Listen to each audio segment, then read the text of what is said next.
अस्सलाम वालेकुम, कैसे हैं आप सब? उम्मीद करती हूँ आप सब बखैर तो आफ़ियत होंगे अल्हम्दुलिल्लाह। और आज मैं फिर आप लोगों के लिए लेकर आ गई हूँ मलिक सफ़दर हयात साहब की कहानी दोस्ताना। आप लोगों में से बहुत से लोगों ने इसे सुना होगा पहले, तो कुछ देर सुन लीजिए, थोड़ी देर मेरे लिए।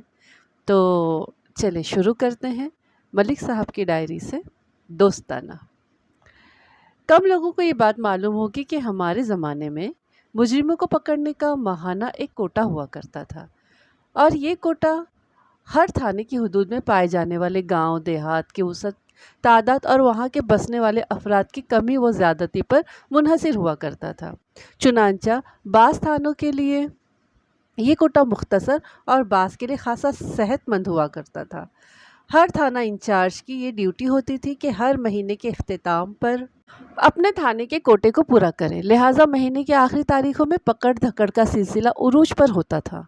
मैं दूसरे थाने इंचार्जेस के बारे में कोई तबसरा करना मुनासिब नहीं समझता।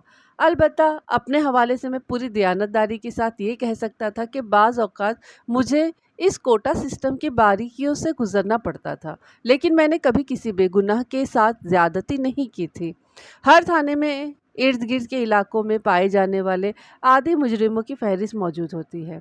मैं किसी पेशावर चोर उचक्के को पकड़ एक रात के लिए उसे थाने में बंद कर दिया करता था और अगली सुबह या दोपहर में उसे जाने की इजाज़त दे दिया करता था। इस तरह कानूनी फ़ाइलों का पेट भी भरने के लिए खाना पूरी हो जाती थी और किसी के साथ जुल्म भी नहीं होता था। इस तवील तमहीद के बाद मैं असल वाक़े की तरफ आता हूँ। इन दिनों मेरी तैनाती ज़िला लायलपुर मौजूदा फैसलाबाद के एक दूर दराज थाने में थी। मुझे अच्छी तरह याद है कि वो माह मार्च की आखिरी तारीख थी, यानी 31 मार्च। मौसम बहार का आगाज़ हो चुका था। मस्कुरा थाने में चार्ज संभाले अभी मुझे चंद ही रोज़ हुए थे।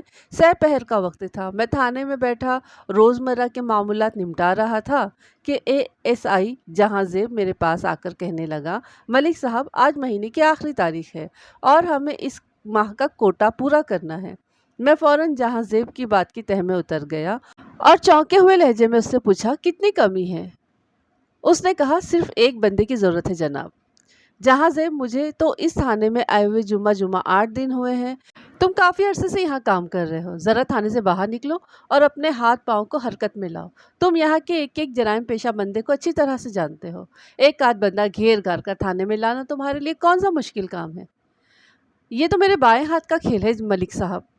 वो अपने बाएं हाथ को मखसूस अंदाज में हरकत देते हुए बोला। बस आपकी तरफ से इजाज़त का इंतज़ार था। बस मैं अभी जाता हूँ और इंशाल्लाह कामयाब लौटूंगा। इजाज़त तो मैंने तुम्हें दे दी है, मैंने दो टोक अंदाज में कहा, लेकिन मेरी एक बात को अपने जहन में रखना जहांज़ेब, किसी मासूम और बेगुनाह इंसान के साथ कोई ज़्यादती नहीं होनी चाहिए। आप बेफिक्र हो जाए मलिक साहब, मैं आपको किसी किस्म की कोई शिकायत का मौका नहीं दूंगा। वो अपने सीने पर हाथ रखकर गहरी संजीदगी से बोला, मैंने चंद रोज़ आपके साथ काम करके बड़ी अच्छी तरह ये बात समझ ली है कि आप किस टाइप के थानेदार हैं। Very good. मैंने सताइशी अंदाज में उसकी तरफ देखा और कहा, अगर तुम मेरे मिजाज और फितरत को समझने लगे हो तो फिर हमारी खूब निभेगी इंशाअल्लाह। वो ज़ेरे लब मुस्कुराते हुए फ़खरिया लहजे में बोला। जहांज़ेब के जाने के बाद मैं उसी के बारे में सोचने लगा। मगरिब से पहले एएसआई लौट आया और अपने दावे के मुताबिक वो खाली हाथ वापस नहीं आया था। उसके साथ लगभग 40 साल की उम्र का एक गरीब सूरत शख्स भी था। उस बंदे को देखकर मेरे जहन में पहला ख्याल यही आया कि कहीं जहांज़ेब ने उसके साथ कोई ज़्यादती तो नहीं कर दी। जहांज़ेब बड़े फ़ख्र से उस बंदे को मेरे सामने पेश करते हुए बोला, मलिक साहब, बंदा हाजिर है। ये कौन है? मैंने एएसआई से पूछा। और इसने क्या जुर्म किया है? मेरा नाम मंजूर है थानेदार साहब, वो आजिज़ी से बोला, और मैंने कोई जुर्म नहीं किया है सरकार। मैंने घूर कर उसकी तरफ देखा और पूछा, तो तुम ये कहना चाहते हो कि मेरा बंदा तुम्हें ख्वामख्वाह ही पकड़ कर लेकर आया है? बात के इख्तिताम पर मैंने सवालिया नज़र से उसकी तरफ देखा और जहांज़ेब को भी देखा, तो वो जल्दी से बोला, मलिक साहब, मैं बताता हूँ। मैं जहांज़ेब की जानिब मुतवज्जा हो गया। उन लम्हात में मेरे जहन में यही ख्याल था कि शायद जहांज़ेब गिनती पूरी करने के चक्कर में मंजूर नामी इस बंदे को उठा लाया था। बहरहाल हक़ायक़ तक रसाई हासिल करने के लिए दोनों का मौक़िफ़ सुनना बहुत ज़रूरी था। मलिक साहब, झूरा बहुत बदतमीज़ आदमी है। एएसआई ने बोलना शुरू किया ही था कि मैंने हाथ के इशारे से उसे रोक दिया और पूछा, ये झूरा कौन है? यही है जनाब, मंजूर अहमद उर्फ झूरा, मछली फरोश। वो मंजूर की तरफ इशारा करते हुए बोला। उसने आज मास्टर इनायत जैसे भले मानस के साथ बड़ी ज्यादती की है। किसी शरीफ आदमी का गिरेबान पकड़कर उसे गालियां देना और फिर धक्के देकर अपने ठेले से भाग जाने के लिए कहना तो खुली हुई बदमाशी है। मलिक साहब, ये एक रात हवालात में गुजारेगा तो उसके दिमाग की सारी गर्मी निकल जाएगी। फिर ये किसी के साथ बदतमीजी करने से पहले 100 बार सोचेगा। एएसआई की बात मुकम्मल हो गई तो झूरा मछली फरोश की जानिब में मुतवज्जा हो गया और रुअबदार आवाज़ में पूछा, हाँ भाई झूरा, क्या तुमने इंसानों को भी मछलियाँ समझ रखा है कि जिसके साथ तुम्हारा जो जी चाहे वही सुलूक करो? थानेदार साहब, मेरी कोई गलती नहीं है। वो दोनों हाथ जोड़कर मिन्नत रेज लहजे में बोला, मैं तो एक सीधा साधा अमन पसंद सा इंसान हूँ। नहर के किनारे बने हुए तालाब से मछलियाँ पकड़ता हूँ और फिर कस्बे के मेन बाजार में अपने ठेले पर रखकर उन्हें बेचता हूँ। मेरा किसी से क्या लेना देना? जब तुम्हारा किसी से कोई लेना देना नहीं तो फिर तुमने मास्टर इनायत के साथ बदतमीजी क्यों की? मैंने सख्त लहजे में इस्तिफसार किया। मैं अगर चाहता तो एक भी सवाल किए बगैर झूरा को हवालात में बंद कर सकता था और हमारा मार्च का कोटा पूरा हो जाता। अल्लाह अल्लाह खैर सल्ला। लेकिन मैं समझता हूँ कि ये अमल इंसाफ के उसूलों के मुनाफी होता, लिहाजा मैं अपनी तसल्ली और ज़मीर के इत्मीनान के लिए उससे पूछताछ कर रहा था। थानेदार साहब, बर्दाश्त की भी एक हद होती है। वो बरहमी से बोला। उस मास्टर इनायत ने काफ़ी दिनों से मेरा दिमाग ख़राब कर रखा था। मैं न सिर्फ उसकी रोज़ सुन लेता था बल्कि उसके कहे पर अमल भी करता जा रहा था। लेकिन आज तो मेरी खोपड़ी ही घूम गई। मैं उसकी उम्र का एहसास करते हुए बर्दाश्त करता चला जा रहा था। बस जनाब। ज़रा देर को वो रुक कर उसने एक गहरी सांस ली, फिर अपनी बात मुकम्मल करते हुए बोला, आज मेरा सब्र जवाब दे गया और मेरे हाथ उसके गिरेबान तक जा पहुँचे। मंतकी तौर पर झूरे की बात में वज़न नज़र आता था। उसका तज्ज़िया इंसानी नफ्सियात के ऐन मुताबिक था, लेकिन मेरे लिए ये जानना बहुत ज़रूरी था कि मास्टर इनायत ने झूरा के साथ ऐसा क्या कर दिया था जिसके नतीजे में उसके सब्र का पैमाना छलक उठा था। मास्टर इनायत ने तुमसे क्या कहा था? मैंने झूरा से पूछा। और तुम उसकी कौन सी बातों पर अमल करते जा रहे थे? मेरे सवाल के जवाब में झूरा ने एक दिलचस्प कहानी सुनाई। मैं उसका खुलासा आपकी खिदमत में पेश करता हूँ ताकि कहानी की संजीदा फिज़ा में कुछ लताफत पैदा हो और आप भी थोड़ा इंजॉय कर सकें। झूरा ने मुझे बताया कि उसने अपने ठेले पर एक बोर्ड नस्ब कर रखा था जिस पर जाली हुरूफ में ये इबारत दर्ज थी, यहाँ पर ताज़ा मछली फ़रोख्त होती है। एक रोज़ मास्टर इनायत झूरा के ठेले पर पहुंचा। रस्मी अलैक सलैक के बाद उसने झूरा से पूछा, क्या इस कस्बे में कोई और शख्स भी मछली फ़रोख्त करता है?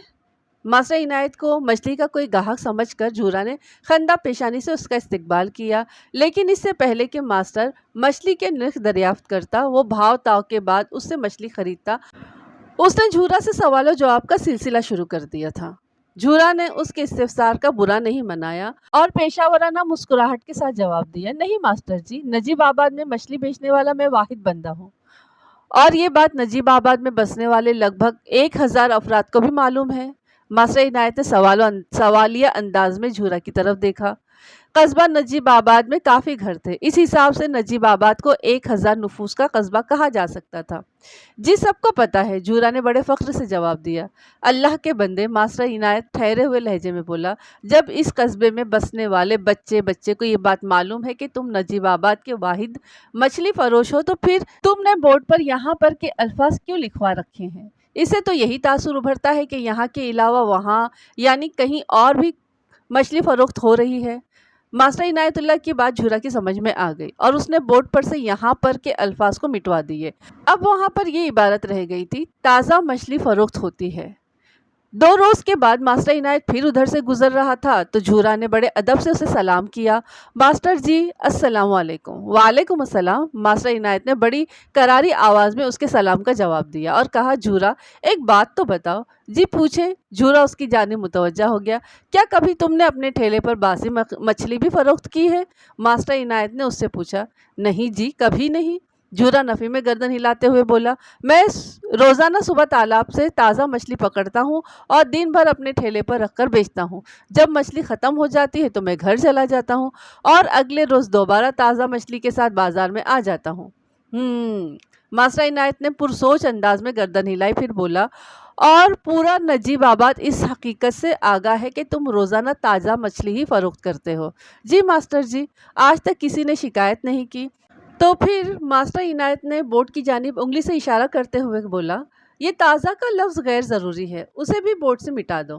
ماسٹر عنایت کے مشورے میں اچھا خاصا وزن تھا۔ جھورا نے اسی روز ماسٹر عنایت کی بات پر عمل کرتے ہوئے بورڈ پر سے لفظ تازہ حذف کرا دیا۔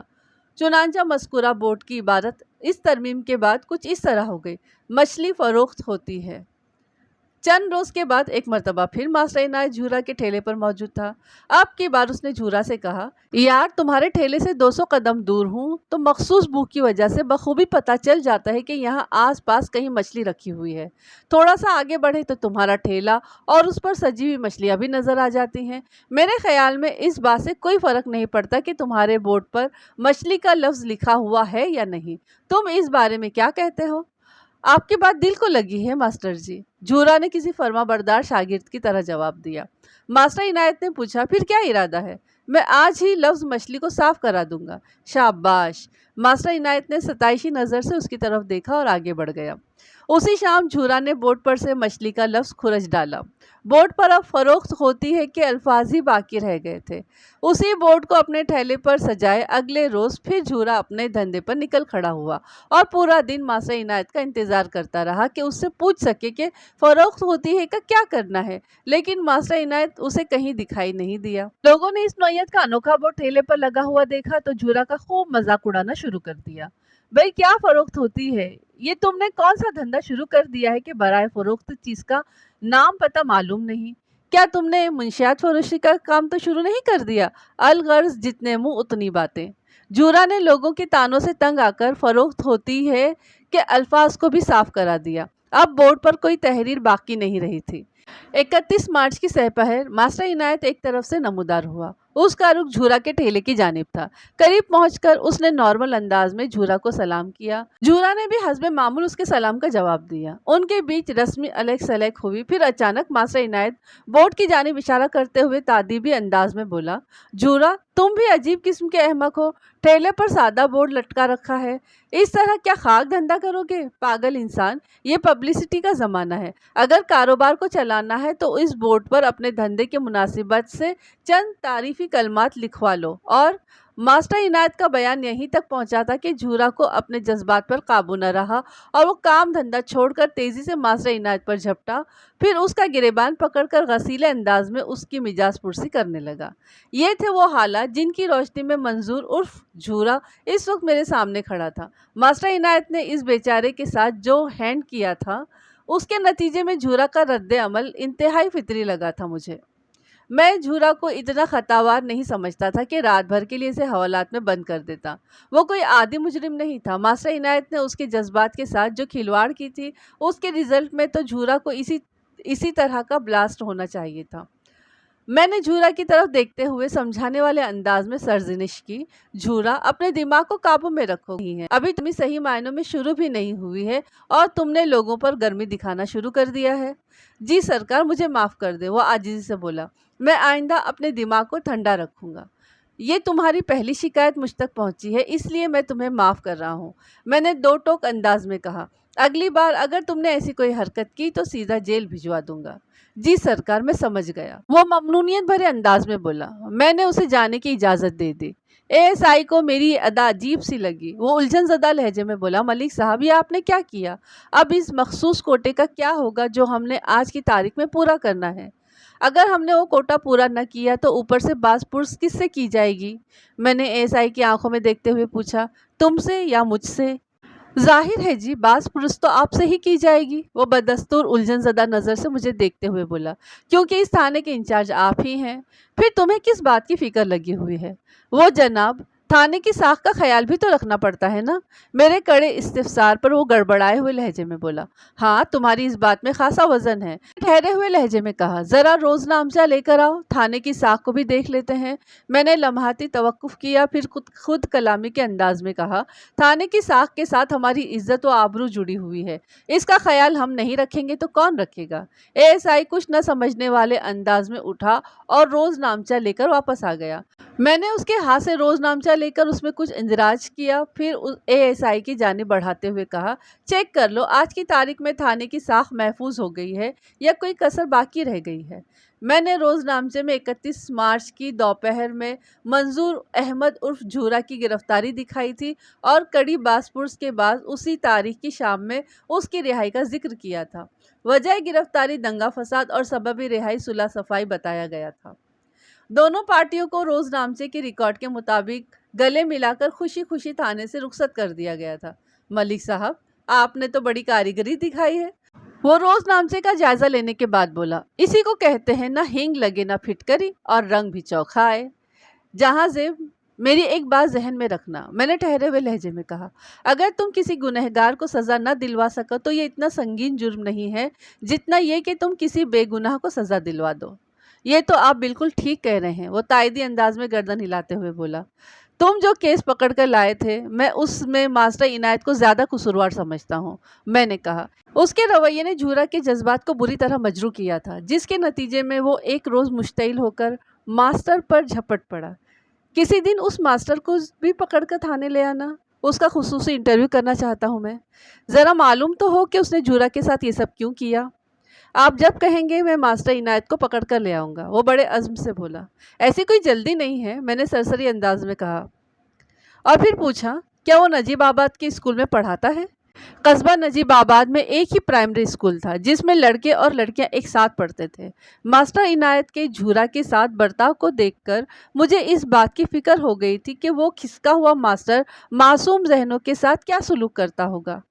इनायतुल्लाह मास्टर नहीं है मलिक साहब, जहांजेब ने मुझे बताया। फिर उसके नाम के साथ मास्टर का दुमछल्ला क्यों लगा हुआ है? इस बारे में मुझे ज़्यादा पता नहीं है, वो माजरत खावाना अंदाज में बोला। वो इस इलाके का पुराना रहने वाला नहीं है, वो कुछ अरसे पहले ही नजीबाबाद में आया है। सुना है इससे पहले वो ज़िला किला शेखुपुरा में रहा करता था। मैं उसके बारे में मुकम्मल मालूमात हासिल करने के बाद आपको बता दूंगा मलिक साहब। ठीक है, मैंने इस बात में गर्दन हिला दी। ज़िला लायलपुर और ज़िला किला शेखुपुरा अज़ली अब्दी पड़ोसी अजला हैं, जिनमें इम्तिदाद ज़माना ने उनमें अब काफ़ी तब्दीलियां पैदा कर दी हैं। लायलपुर फैसलाबाद बन गया है और किला शेखुपुरा में से किला गायब हो गया है। नई नस्ल उसे सिर्फ शेखुपुरा के नाम से ही जानती है, लेकिन ये एक अच्छी बात है कि दोनों अजला आज भी एक दूसरे के पड़ोसी हैं। 4 अप्रैल की सुबह मैं हस्बे मामूल तैयार होकर थाने पहुंचा तो पता चला एक औरत मेरे इंतज़ार में बैठी है। मैंने मज़कूरा औरत को फ़ौरन अपने कमरे में बुला लिया। इतनी सुबह किसी औरत का थाने में आना तो यही जाहिर करता था कि वो किसी मुसीबत में है। थोड़ी ही देर के बाद कांस्टेबल ने उस औरत को मेरे पास पहुंचा दिया। मेरे अंदाजे के मुताबिक उसकी उम्र 35 के करीब थी। वो दरमियाने कद की मालिक, गंदुमी रंगत वाली एक खुश शक्ल औरत थी। चेहरे से वो काफी फिक्रमंद दिखाई देती थी। मैंने नर्म लहजे में कहा, बैठो बीबी। वो अपनी चादर को संभालते हुए मेरी मेज की दूसरी जानिब बिछी हुई कुर्सी पर बैठ गई। तुम काफी परेशान नजर आ रही हो, मैंने उसके चेहरे पर निगाह डालते हुए कहा। मुझे बताओ मसला क्या है? मैं घरवाले की तरफ से बहुत परेशान हूँ थानेदार साहब, वो रूहान सी आवाज में बोली। तुम्हारे खाविन का नाम क्या है? मैंने हमदर्दी भरे लहजे में पूछा। और उसे क्या हुआ है जो तुम इस कदर घबराई हुई हो? झूरा रात को घर नहीं पहुंचा, वो गुलूगीर आवाज में बोली। झूरा के नाम पर मैं चौंका और सीधा होकर बैठ गया। फिर पूछा, क्या तुम उसी झूरा की बीवी हो जो नजीबाबाद के मेन बाजार में मछली का ठेला लगाता है? जी जी, वो इस बात में गर्दन हिलाते हुए बोली। क्या आप मेरे घरवाले को जानते हैं? उसने हैरत भरे लहजे में पूछा। कुछ खास तो नहीं जानता, मैंने उसकी आंखों में देखते हुए कहा। बस एक आध बार मुलाकात हुई है। लम्हाती तवक्कुफ के बाद मैंने इजाफा किया, क्या झूरा का मास्टर इनायत से दोबारा झगड़ा तो नहीं हो गया? नहीं जी, मास्टर इनायत से तो उसकी बातचीत ही बंद है। फिर किसी और ग्राहक से मुंह मारी? नहीं थानेदार साहब, कल तो झूरे ने ठेला ही नहीं लगाया, उसने बताया। फिर वो कहाँ गया हुआ था जो रात को वापस घर नहीं आया? मैंने तेज लहजे में पूछा। मैं बताती हूँ जी, वो एक गहरी सांस खारिज करते हुए बोली। झूरा हफ्ते के एक दिन ठेला नहीं लगाता है, समझ ले कि ये उसकी छुट्टी का दिन होता है। कल भी उसका छुट्टी का दिन था, इसलिए वो चुन्नीवाल चला गया था और ये कहकर गया था कि वो रात को वापस आ जाएगा, मगर वो नहीं आया। बोलते बोलते उसकी आवाज़ भर्रा गई। चल लम्हे खामोश रहने के बाद उसने कहा, میں نے ساری رات بڑی اذیت میں گزاری ہے اور صبح ہوتے ہی میں آپ کے پاس چلی آئی ہوں۔ بات کے اختتام پر وہ دوپٹے کے پلو سے اپنی نم آنکھوں کے گوشے خشک کرنے لگی۔ موزہ چنی وال قصبہ نجیب آباد سے 5 میل کے فاصلے پر مغرب میں واقع ہے۔ ان دونوں گاؤں کے بیچ گھنا جنگل پایا جاتا تھا اور اس جنگل کے وسط میں ایک نہر شمالاً جنوباً بہتی تھی۔ یہ دونوں دیہات میرے تھانے کی حدود میں آتے تھے۔ میرے استفسار پر جھورا کی بیوی نے اپنا نام صفیہ بتایا اور یہ بات بھی میرے علم میں آ گئی کہ ان کی شادی کو لگ بھگ 15 سال کا عرصہ گزر چکا تھا، مگر وہ ابھی تک اولاد جیسی نعمت سے محروم تھے۔ بچوں کے نہ ہونے کا دکھ وہی سمجھ سکتا ہے جو بے اولاد ہو۔ صفیہ، جھورا چنیوال کیا لینے گیا تھا؟ میں نے اس کی آنکھوں میں دیکھتے ہوئے پوچھا۔ وہاں اس کا ایک دوست رہتا ہے، اس نے میرے سوال کے جواب میں بتایا۔ اس کا نام تنویر جٹ ہے۔ جھورا تنویر جٹ سے کچھ رقم لینے گیا تھا۔ رقم کے نام پر میرے کان کھڑے ہو گئے۔ میں نے اضطراری لہجے میں پوچھا، کتنی رقم؟ 1000 روپے، اس نے جواب دیا۔ اوہ! میں ایک گہری سانس خارج کر کے رہ گیا۔ میری حیرت کا سبب یہ تھا کہ جس زمانے کا یہ واقعہ ہے تب 1000 روپے خاصی بڑی رقم میں شمار ہوتی تھی۔ آج کل اس زمانے میں اس کا ذکر کرے تو نئی نسل اسے کوئی فکشن اسٹوری سمجھتی ہے۔ آپ خود سوچیں کہ موجودہ زمانے کے ممی ڈیڈی چکن برگر بچوں کو کس طرح یقین آئے گا کہ اس زمانے میں سونا 80-90 روپے تولہ ہوا کرتا تھا اور اعلیٰ درجے کی گندم 5 روپے فی من یعنی 40 کلو ہوا کرتی تھی۔ میں جس 1000 روپے کو بہت بڑی رقم کہہ رہا ہوں، اتنے پیسوں میں تو وہ ایک وقت میں آئس کریم کھا جاتے ہیں۔ ایسی سوچ رکھنے میں ان کا کوئی قصور نہیں ہے۔ وقت گزرنے کے ساتھ ساتھ انسان کے علاوہ روپے پیسے کی عزت و توقیر بھی جاتی رہی ہے۔ شاید اسی کو انقلابات زمانہ اور نیرنگی دورہ کہا جاتا ہے۔ یہ 1000 روپے جھورا تنویر جٹ سے کس سلسلے میں لینے گیا تھا؟ میں نے صفیہ سے پوچھا۔ ادھار، اس نے بتایا۔ اصل میں بات یہ ہے کہ نہر کے کنارے زمین کا ایک ٹکڑا ہمیں 1500 روپے میں مل رہا ہے۔ 500 روپے ہمارے پاس رکھے ہیں۔ جھورا اپنے دوست سے 1000 روپے قرض مانگنے چنیوال گیا تھا تاکہ ہم زرعی زمین کا یہ ٹکڑا خرید لیں۔ نجیب آباد اور چنیوال کے درمیان، جیسا کہ میں نے آپ کو بتایا، ایک گھنا جنگل پایا جاتا تھا جس میں انسان یا تو ذاتی سواری یعنی گھوڑے وغیرہ پر سفر کر سکتا تھا یا پھر پیدل۔ لوگ عموماً پیدل سفر کرنے سے گریز کرتے تھے کیونکہ جنگل کے ساتھ ڈاکوؤں کے بعض قصے جڑے ہوئے تھے۔ میرے لیے یہ سب سنی سنائی باتیں تھیں۔ اگر میں کچھ عرصے کے لیے اس تھانے میں ٹک جاتا تو پھر ذاتی تجربہ حاصل کرنے کا موقع مل سکتا تھا۔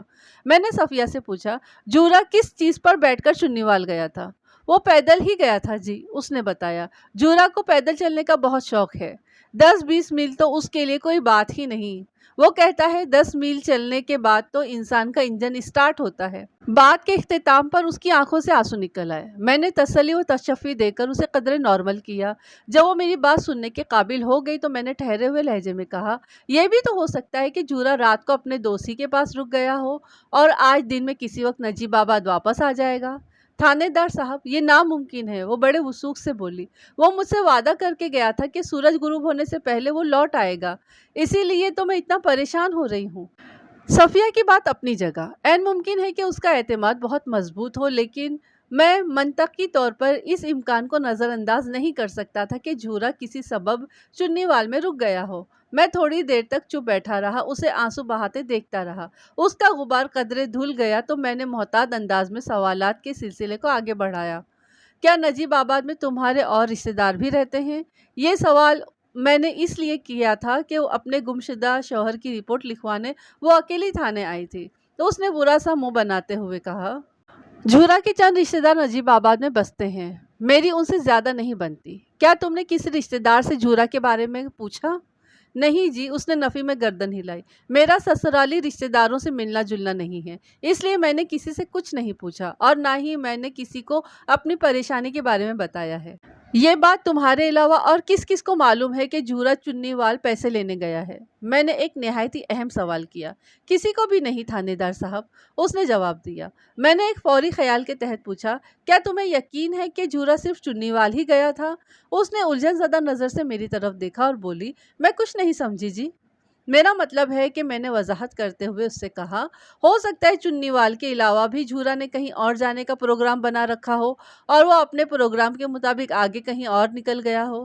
جھورا جب بھی نجیب آباد سے باہر جاتا ہے تو مجھے اپنے پروگرام کے بارے میں تفصیل سے بتاتا ہے، وہ بھرائی ہوئی آواز میں بولی۔ اس سلسلے میں اس نے کبھی مجھ سے غلط بیانی سے کام نہیں لیا۔ अगर उसे चुन्नीवाल के अलावा कहीं भी जाना होता तो वो मुझे ज़रूर बताता।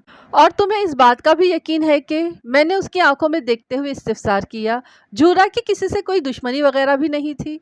देखें जी, वो गहरी संजीदगी से बोली, बंदे के जहाँ 10 दोस्त होते हैं वहाँ एक आध दुश्मन भी होता है, मगर आज तक किसी से उसका कोई लड़ाई झगड़ा नहीं हुआ। ये तो ना कहो कि झूरा ने कभी किसी के साथ दंगा फसाद नहीं किया, मैंने तेज लहजे में कहा। शायद तुम्हें मास्टर इनायत वाले वाक़े का इल्म नहीं, इसलिए ये बात कह रही हो। झूरा ने मुझे इस वाक़े के बारे में बताया था, वो बोली। मास्टर इनायत एक झग्गी और खिसका हुआ इंसान है। मैं नहीं समझती कि वो उस दिन वाले वाक़े की वजह से झूरा को कोई नुकसान पहुंचा सकता है। मास्टर इनायत की तो अक्सर लोगों से मुँहमारियाँ होती ही रहती हैं। मुझे डर है कि कहीं जंगल में उसके साथ कोई ऊंच नीच ना हो गई हो। ठीक है सफ़िया, मैंने उसे तसल्ली भरे अंदाज में कहा, मैं तुम्हारे शौहर को जंगल में और आसपास के इलाकों में तलाश करने की पूरी कोशिश करूंगा। तुम बेफिक्र होकर घर जाओ, जैसे ही मुझे झूरे का सुराग मिलता है मैं तुम्हें बता दूंगा। वैसे परेशान होने वाली कोई बात नहीं, मुझे उम्मीद है कि झूरा जहाँ भी गया है वो आज शाम तक वापस आ जाएगा। अल्लाह आपकी ज़ुबान मुबारक करे जी, वो तशक्कुराना अंदाज में बोली। वो मेरे कमरे से निकली तो मैं झूरा के बारे में सोचने लगा। पहला इम्कान तो यही था कि वो रात को चुन्नीवाल में तनवीर जट के पास रुक गया होगा और आज शाम से पहले किसी वक्त भी नजीबाबाद पहुंच जाएगा। दूसरा इम्कान, जैसा कि सफ़िया का भी खदशा जाहिर करता था, इस बात का था कि चुन्नीवाल से वापसी पर घने जंगल में उसे कोई हादसा पेश आ गया हो। उसके पास एक मोटी रकम थी। अगर तनवीर जट ने वाक़तन उसे 1000 रुपये उधार दिए थे तो अगर किसी मुजरिमाना जहन वाले शख्स को इस रकम की खबर थी तो वो मज़कूरा रकम के हुसूल के लिए झूरा के साथ कोई भी नारवा सलूक कर सकता था, जिसमें झूरा की जान लेना भी शामिल था। फिर मैंने घने जंगल में डाकुओं की कार्रवाइयों की कहानियां भी सुनी हुई थी। एक इम्कान ये भी हो सकता था कि वापसी के सफ़र में डाकुओं के हत्थे चढ़ गया हो, और आखिरी इम्कान मास्टर इनायत का था। 31 मार्च वाले नाखुशगवार वाक़े में झूरा ने मास्टर इनायत को बुरा भला कहने के अलावा 2-4 हाथ भी छोड़ दिए थे। ऐन मुमकिन था कि मास्टर इनायत ने उस दिन की हजीमत का बदला लेने के लिए झूरा के साथ कोई उल्टी सीधी हरकत कर दी हो। जब मेरा दिमाग तफ्तीशी अंदाज में सोचता था तो फिर मैं मामूली से मामूली बात को भी नज़रअंदाज नहीं करता था। मैं इसी उधेड़-बुन में मसरूफ़ था कि एक कांस्टेबल ने आकर मुझे बताया, मलिक साहब, बाहर बड़ी गड़बड़ हो गई है। कैसी गड़बड़? मैंने चौंके हुए लहजे में दरियाफ्त किया। अभी जो बीबी आपसे मिलकर गई है, बाहर किसी बंदे से उसका फड्डा हो गया है, कांस्टेबल ने इंकिशाफ अंगेज लहजे में बताया। सफ़िया अकेली थाने आई थी और थाने से निकलते ही किसी बंदे से उसका झगड़ा हो गया था। लामहला मेरा जहन मास्टर इनायत की तरफ चला गया। मैं एक झटके से उठकर खड़ा हो गया और कांस्टेबल से कहा, चलो देखते हैं क्या मसला है। मैं थाने से बाहर आया तो मैंने सफ़िया को एक शख्स के रूबरू खड़े पाया। दोनों में किसी बात पर तकरार हो रही थी। मैं उनके करीब चला गया और मैंने सफ़िया को ये कहते हुए सुना, उसका मुखातिब वही शख्स था, तुम यहाँ क्या लेने आए हो? सफ़िया की इस्तिफसार से शदीद नोयत की नफरत झलकती थी। उस बंदे ने कदरे नरम लहजे में कहा, आप भी कमाल करती हैं, अकेली ही थाने चली आई। क्या अब कहीं आने जाने के लिए मुझे तुमसे इजाज़त लेना होगी? सफ़िया ने जारहाना अंदाज में कहा। मेरा मतलब था, वो खिसियाना सा होकर बोला। आपने मुझे बताया होता तो मैं आपके साथ आ जाता। उस शख्स के अंदाज में शिकवा था। हाँ जवान, मैंने उस बंदे को मुखातिब करते हुए पूछा, तुम कौन हो और इस बीबी को क्यों तंग कर रहे हो? जनाब, मेरा नाम जमील है, वो अपना तारुफ कराते हुए बोला। सफ़िया मेरी भाभी है, भाई झूरा की घरवाली। अब बात मेरी समझ में आ गई कि वो शख्स यानी जमील सफ़िया का देवर था। जमील की उम्र 30 के आसपास रही होगी। उसने औबाशों की तरह अपनी कमीज़ के सामने वाले बटन खोल रखे थे और उसके खदोखाल बड़ी हद तक झूरा से मुशाबहत रखते थे। सफ़िया ने सरसरी अंदाज में मुझे बताया कि ससुराली रिश्तेदार से उसका मेलजोल नहीं था और उसका हालिया रवैया भी इस अम्र की गमाज़ी कर रहा था। मुझे ये समझने में कतन कोई दिक्कत महसूस ना हुई कि सफ़िया अपने देवर को सख्त नापसंद करती थी। मैं सफ़िया को एक तरफ ले गया और धीमी आवाज़ में पूछा, लगता है तुम अपने देवर से सख्त नाराज़ हो। नाराज़? नाराज़ तो बहुत छोटा लफ्ज़ है थानेदार साहब, वो दांत कचकचाते हुए बोली। अगर मेरे बस में हो तो मैं उसकी गच्ची यानी उसकी गर्दन मरोड़ दूं। वो जमील की गच्ची यानी गर्दन मरोड़ने की बात कर रही थी। उसके लहजे की संगीनी से पता चलता था कि अगर सफ़िया को वाकई कोई ऐसा मौका मैसर आ गया तो वो अपने अज़ाइम को अमली जामा पहनाने में एक लम्हे की भी ताख़ीर नहीं करेगी। उस बेपनाह नफ़रत का सबब मैं जान सकता हूँ? मैंने सफ़िया की आंखों में देखते हुए नर्म लहजे में पूछा। जीला एक जहरीला सांप है थानेदार साहब, वो अजियत में डूबे हुए लहजे में बोली। जिस शख्स से हर वक्त नुकसान पहुंचने का अंदेशा रहे, उससे मोहब्बत क्यों कर की जा सकती है? ये ठीक है कि जीला मेरा देवर है, लेकिन मेरे दिलो दिमाग में उस कमीने के लिए नफरत ही नफरत है। तुम मेरे सवाल को नहीं समझ पाई हो, मैंने मुतदिल अंदाज में कहा। जमील उर्फ जीला के लिए मैं तुम्हारी नफरत को बड़ी वजाहत के साथ समझ लिया है। अब मैं इस नफरत का सबब जानना चाहता हूँ। ये एक लंबी चौड़ी दास्तान है, सफ़िया एक बोझल सांस खारिज करते हुए बोली। कभी फुर्सत मिली तो आपको ज़रूर सुनाऊंगी। बस इतना जान ले थानेदार साहब, मुझे अपनी ससुराल वालों की जानिब से आज तक कोई सुख नहीं मिला। मैं अच्छी तरह समझ गया था कि सफ़िया ने जीला वाले मौजू को दानिस्ता टालने की कोशिश की थी। मैंने भी ज़्यादा इसरार नहीं किया और चंद लम्हात तक चुपचाप खड़ा उस दुखी औरत को देखता रहा। सफ़िया जैसी दिलकश, खूबसूरत और रंजीदा और मलूल औरत को देखना बड़े अफसोस और दुख की बात थी। मैं उन लम्हात में अपने दिल में सफ़िया के लिए बेपनाह हमदर्दी महसूस कर रहा था। वो अपने घर वाले के लिए परेशान और फिक्रमंद तो थी ही, उसके अलावा अपने चेहरे से जुल्म और सितम का शिकार भी नजर आती थी। उस बदसात के बारे में ज़्यादा न सोचे थानेदार साहब, वो सुलगते हुए लहजे में बोली। आप अपनी सारी तवानाई मेरे घर वाले को तलाश करने पर लगाएं। सफ़िया, तुम फिक्र न करो, मैंने उसे दिलासा देते हुए कहा। मैं झूरा की तलाश में चुन्नीवाल जा रहा हूँ। वो जहाँ भी होगा मैं उसे ढूंढकर तुम्हारे पास ले आऊँगा, ये मेरा तुमसे वादा है। बहुत बहुत शुक्रिया थानेदार साहब, वो ममनूनियत भरे लहजे में बोली। मैं आपका ये एहसान ज़िंदगी भर याद रखूंगी। मैं सफ़िया को रुखसत करने के बाद जमील उर्फ जीला की जानिब मुतवज्जा हो गया। अगर सफ़िया तुम्हारी भाभी है तो उसका ये मतलब तो नहीं कि तुम उसे तंग करते फिरो। जनाब, मैंने अपनी भाभी को बिल्कुल भी तंग नहीं किया, वो उलझन ज़दा अंदाज में बोला। जब वो तुमसे कोई बात करने की रवादार नहीं, मैंने उसके चेहरे पर निगाह जमाकर कदर सख्त लहजे में कहा, हत्ता कि तुम्हारा बार बार भाभी कहना भी उसे नागवार गुजर रहा था, तो फिर तुम उसे दूर क्यों नहीं हो जाते? थानेदार साहब, मुझे पता चला है कि झूरा भाई रात को घर नहीं पहुंचा तो मैं भी परेशान हो गया, वो वजाहत करते हुए बोला। मैं इसीलिए थाने आया था कि झूरा की गुमशुदगी के बारे में आपको बताऊं, और यहाँ पहुंचकर पता चला कि सफ़िया भाभी अकेली ही थाने पहुंची हुई है, तो मैंने उनसे पूछ लिया, बस इतनी सी बात थी। लम्हाती तवक्कुफ करके उसने गहरी सांस ली और फिर अपनी बात मुकम्मल करते हुए बोला, समझ में नहीं आता भाभी मुझसे उखड़ी उखड़ी क्यों रहती हैं? ये राज भी मैं जानना चाहता हूँ, मैंने ज़ूम आईनी अंदाज में कहा। आओ अंदर बैठकर दोनों इस गुत्थी को सुलझाने की कोशिश करते हैं। सफ़िया ने जीला के लिए कमीना, बदजात, मरदूद, जहरीला सांप ऐसे अल्फाज इस्तेमाल करके इस अम्र की तस्दीक तो कर दी थी कि इन दोनों के बीच कोई गंभीर मामला पल रहा था, लेकिन मेरे इस्तिफसार पर वो बड़ी खूबसूरती से टाल गई थी। ऐन मुमकिन था कि मैं फरीके सानी यानी जमील उर्फ जीला की ज़ुबान से कुछ उगलवाने में कामयाब हो जाता। इसी ख्याल से मैंने उसे अंदर चलने को कहा था। वो मेरी इस पेशकश पर बिदक गया। आप मुझे थाने क्यों ले जाना चाहते हैं? वो हरासा नज़र से मुझे देखते हुए बोला। तुम्हें अंदर जाते हुए डर क्यों लग रहा है? मैंने उसकी आंखों में आंखें डालकर कहा, क्या तुमने कोई संगीन जुर्म किया है? नहीं जनाब, वो गड़बड़ाए हुए लहजे में बोला। मैंने तो कुछ भी नहीं किया थानेदार साहब। जब तुमने कुछ नहीं किया तो फिर थाने से खौफजदा होने की ज़रूरत नहीं, मैंने ठहरे हुए लहजे में कहा। सिर्फ मुजरिमों को थाने के अंदर जाते हुए घबराहट महसूस होती है। तुम्हारे हाथ, पाँव और दामन तो साफ है ना? जी जी जी थानेदार साहब, वो जल्दी से बोला। मैं जीला को अपने साथ लेकर थाने के अंदर आ गया।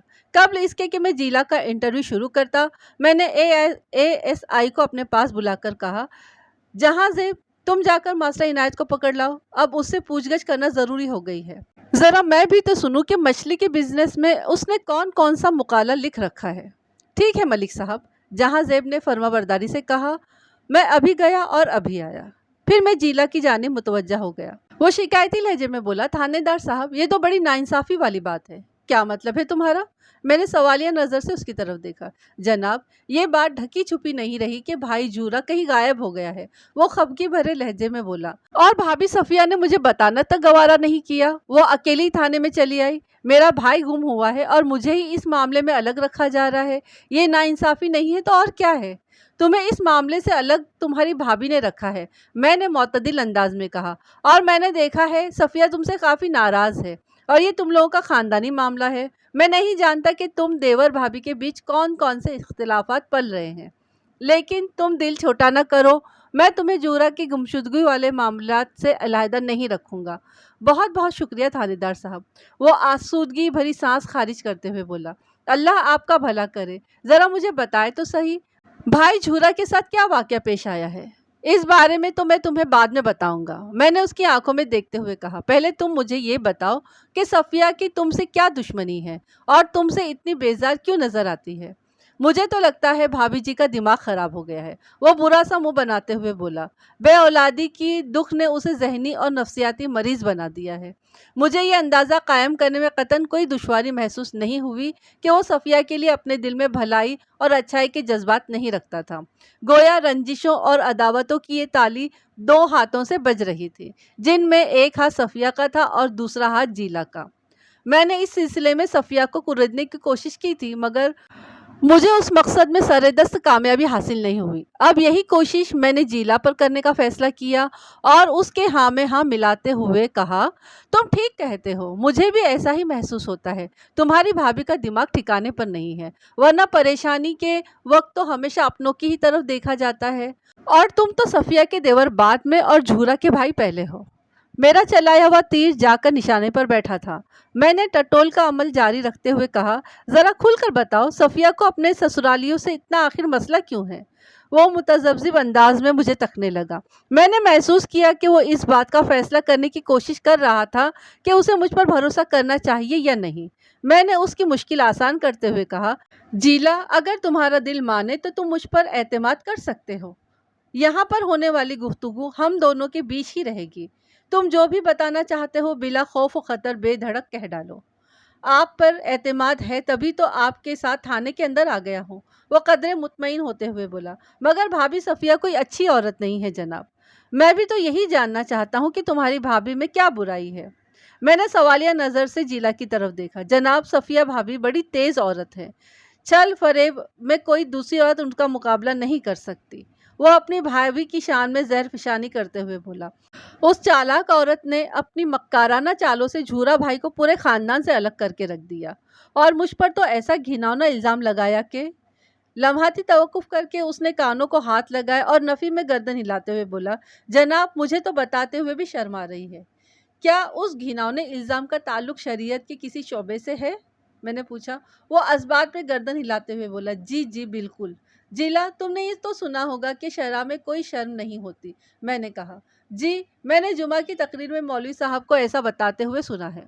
مولوی صاحب نے غلط نہیں بتایا، میں نے ٹھہرے ہوئے لہجے میں کہا۔ شرعی معاملات کو بیان کرتے ہوئے جھجک اور شرم کو ایک طرف رکھ دینا چاہیے۔ میرے حوصلہ بڑھانے پر اس نے صفیہ کے گھناؤنے الزام کی جو تفصیل بیان کی، اس کے مطابق کچھ عرصے پہلے تک جھورا جیلا سے بہت محبت کرتا تھا اور اپنے چھوٹے بھائی پر جان چھڑکتا تھا۔ جیلا کا اس کے گھر میں آنا جانا بھی رہتا تھا، لیکن اپنے گھر میں جیلا کی آمد و شد صفیہ کو ایک آنکھ نہیں بھاتی تھی۔ اس نے جب دیکھا کہ اس کا آزمایا ہوا ہر حربہ ناکام ہو رہا ہے اور کسی بھی طور پر جیلا کے لیے جھورا کی محبت میں کوئی کمی واقع نہیں ہو رہی ہے، تو اس نے دو بھائیوں میں نفاق ڈالنے کے لیے ایک شیطانی چال چلی۔ ایک روز جب جھورا اپنے گھر پر نہیں تھا، وہ کسی کام سے دوسرے گاؤں گیا ہوا تھا اور اسے اگلی صبح ہی واپس آنا تھا۔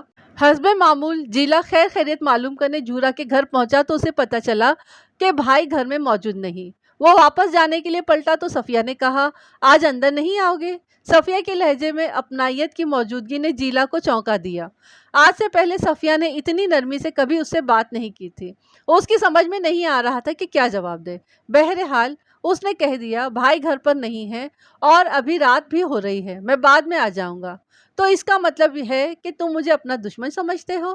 وہ جیلا کی آنکھوں میں دیکھتے ہوئے بڑی لگاوٹ سے بولی، تم یہاں پر صرف اپنے بھائی سے ملنے آتے ہو؟ صفیہ کا بدلا ہوا دوستانہ انداز جیلا کو حیرت میں ڈال رہا تھا۔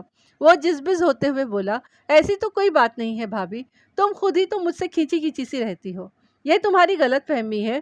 وہ معنی خیز انداز میں بولی۔ میں سمجھا نہیں۔ وہ سوالیہ نظر سے صفیہ کو تکنے لگا۔ اس لیے کہ تم نے کبھی مجھے سمجھنے کی کوشش ہی نہیں کی، صفیہ شکایتی انداز میں بولی۔ میں اتنی بھی بری نہیں جتنی تمہارے خاندان والوں نے مشہور کر رکھا ہے۔ اندر آ جاؤ۔ دروازے پر کھڑے کھڑے ہی کچہری کرتے رہو گے تو دیکھنے والے یہی سمجھیں گے کہ دونوں بھائی میں کوئی ناراضگی ہو گئی ہے، جو تم بڑے بھائی کے گھر کے اندر قدم نہیں رکھتے ہو۔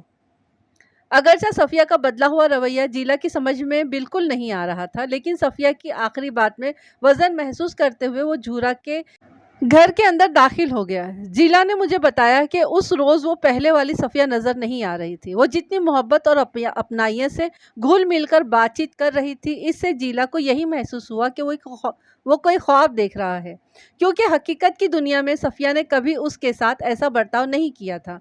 उस रात सफ़िया ने इसरार करके उसे खाना खिलाया। फिर जब वो जाने के लिए खड़ा हुआ तो सफ़िया ने अपना अचानक पैतरा बदला और शोर मचाना शुरू कर दिया। उसकी चीख और पुकार पर अड़ोस पड़ोस के लोग जमा हो गए।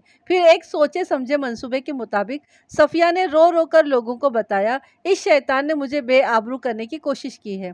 साथ ही वो उंगली से जीला की जानिब इशारा भी कर रही थी।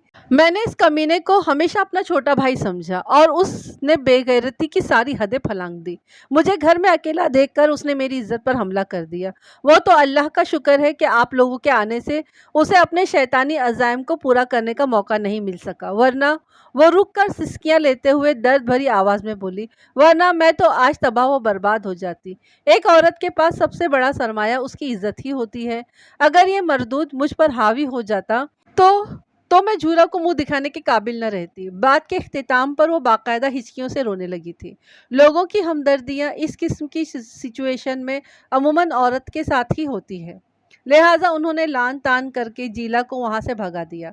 नजीबाबाद एक छोटा सा गांव था। अगली सुबह होने से पहले ही इस वाक़े की खबर घर घर पहुंच गई थी और उन घरों में एक घर जीला का अपना भी था। उसने मुझे बताया कि वो शादीशुदा और 2 बच्चों का बाप था। उसकी पोजीशन का जो हाल हुआ होगा उसका अंदाज़ा बखूबी लगाया जा सकता था। जब वो इस अफसोसनाक वाक़े को बयान कर चुका तो एक आसूदा सांस खारिज करते हुए बोला, थानेदार साहब, और तो जो हुआ सो हुआ, लेकिन इस वाक़े के 2 पहलू निहायत ही अहम हैं। जीला ने मुझे जो कहानी सुनाई थी उसकी रोशनी में अगर वो सच्चा था तो फिर सफ़िया बहुत ही ख़तरनाक औरत थी, और अगर जीला ने किसी हरामज़दगी की पर्दापोशी की खातिर अपनी पोजीशन को साफ करने के लिए दरोगोई से काम लिया था तो फिर सफ़िया का कहा हुआ दुरुस्त था कि उसका देवर एक जहरीला सांप था जिससे खैर की कोई तवक्का नहीं की जा सकती थी। हकीकत क्या थी, इसका फैसला उसी वक्त हो सकता था जब उस हवाले से मैं सफ़िया का मौक़िफ़ भी सुन लेता। खैर, ये बात की बातें थी। कौन से 2 अहम पहलू? मैंने सरसराते हुए लहजे में इस्तिफ़सार किया। पहलू नंबर 1, वो उंगलियों पर हिसाब करने वाले अंदाज में बोला, सफ़िया ने मुझे बदनाम करने की जो साजिश की थी उससे मेरी बीवी ज़रीना के दिल में मेरे किरदार के हवाले से ज़रा सा भी शक पैदा नहीं हुआ। यानी मेरी घरेलू ज़िंदगी में कोई तूफ़ान नहीं आया। गांव वाले मेरे बारे में जो भी कहते हैं इससे कोई फ़र्क नहीं पड़ता।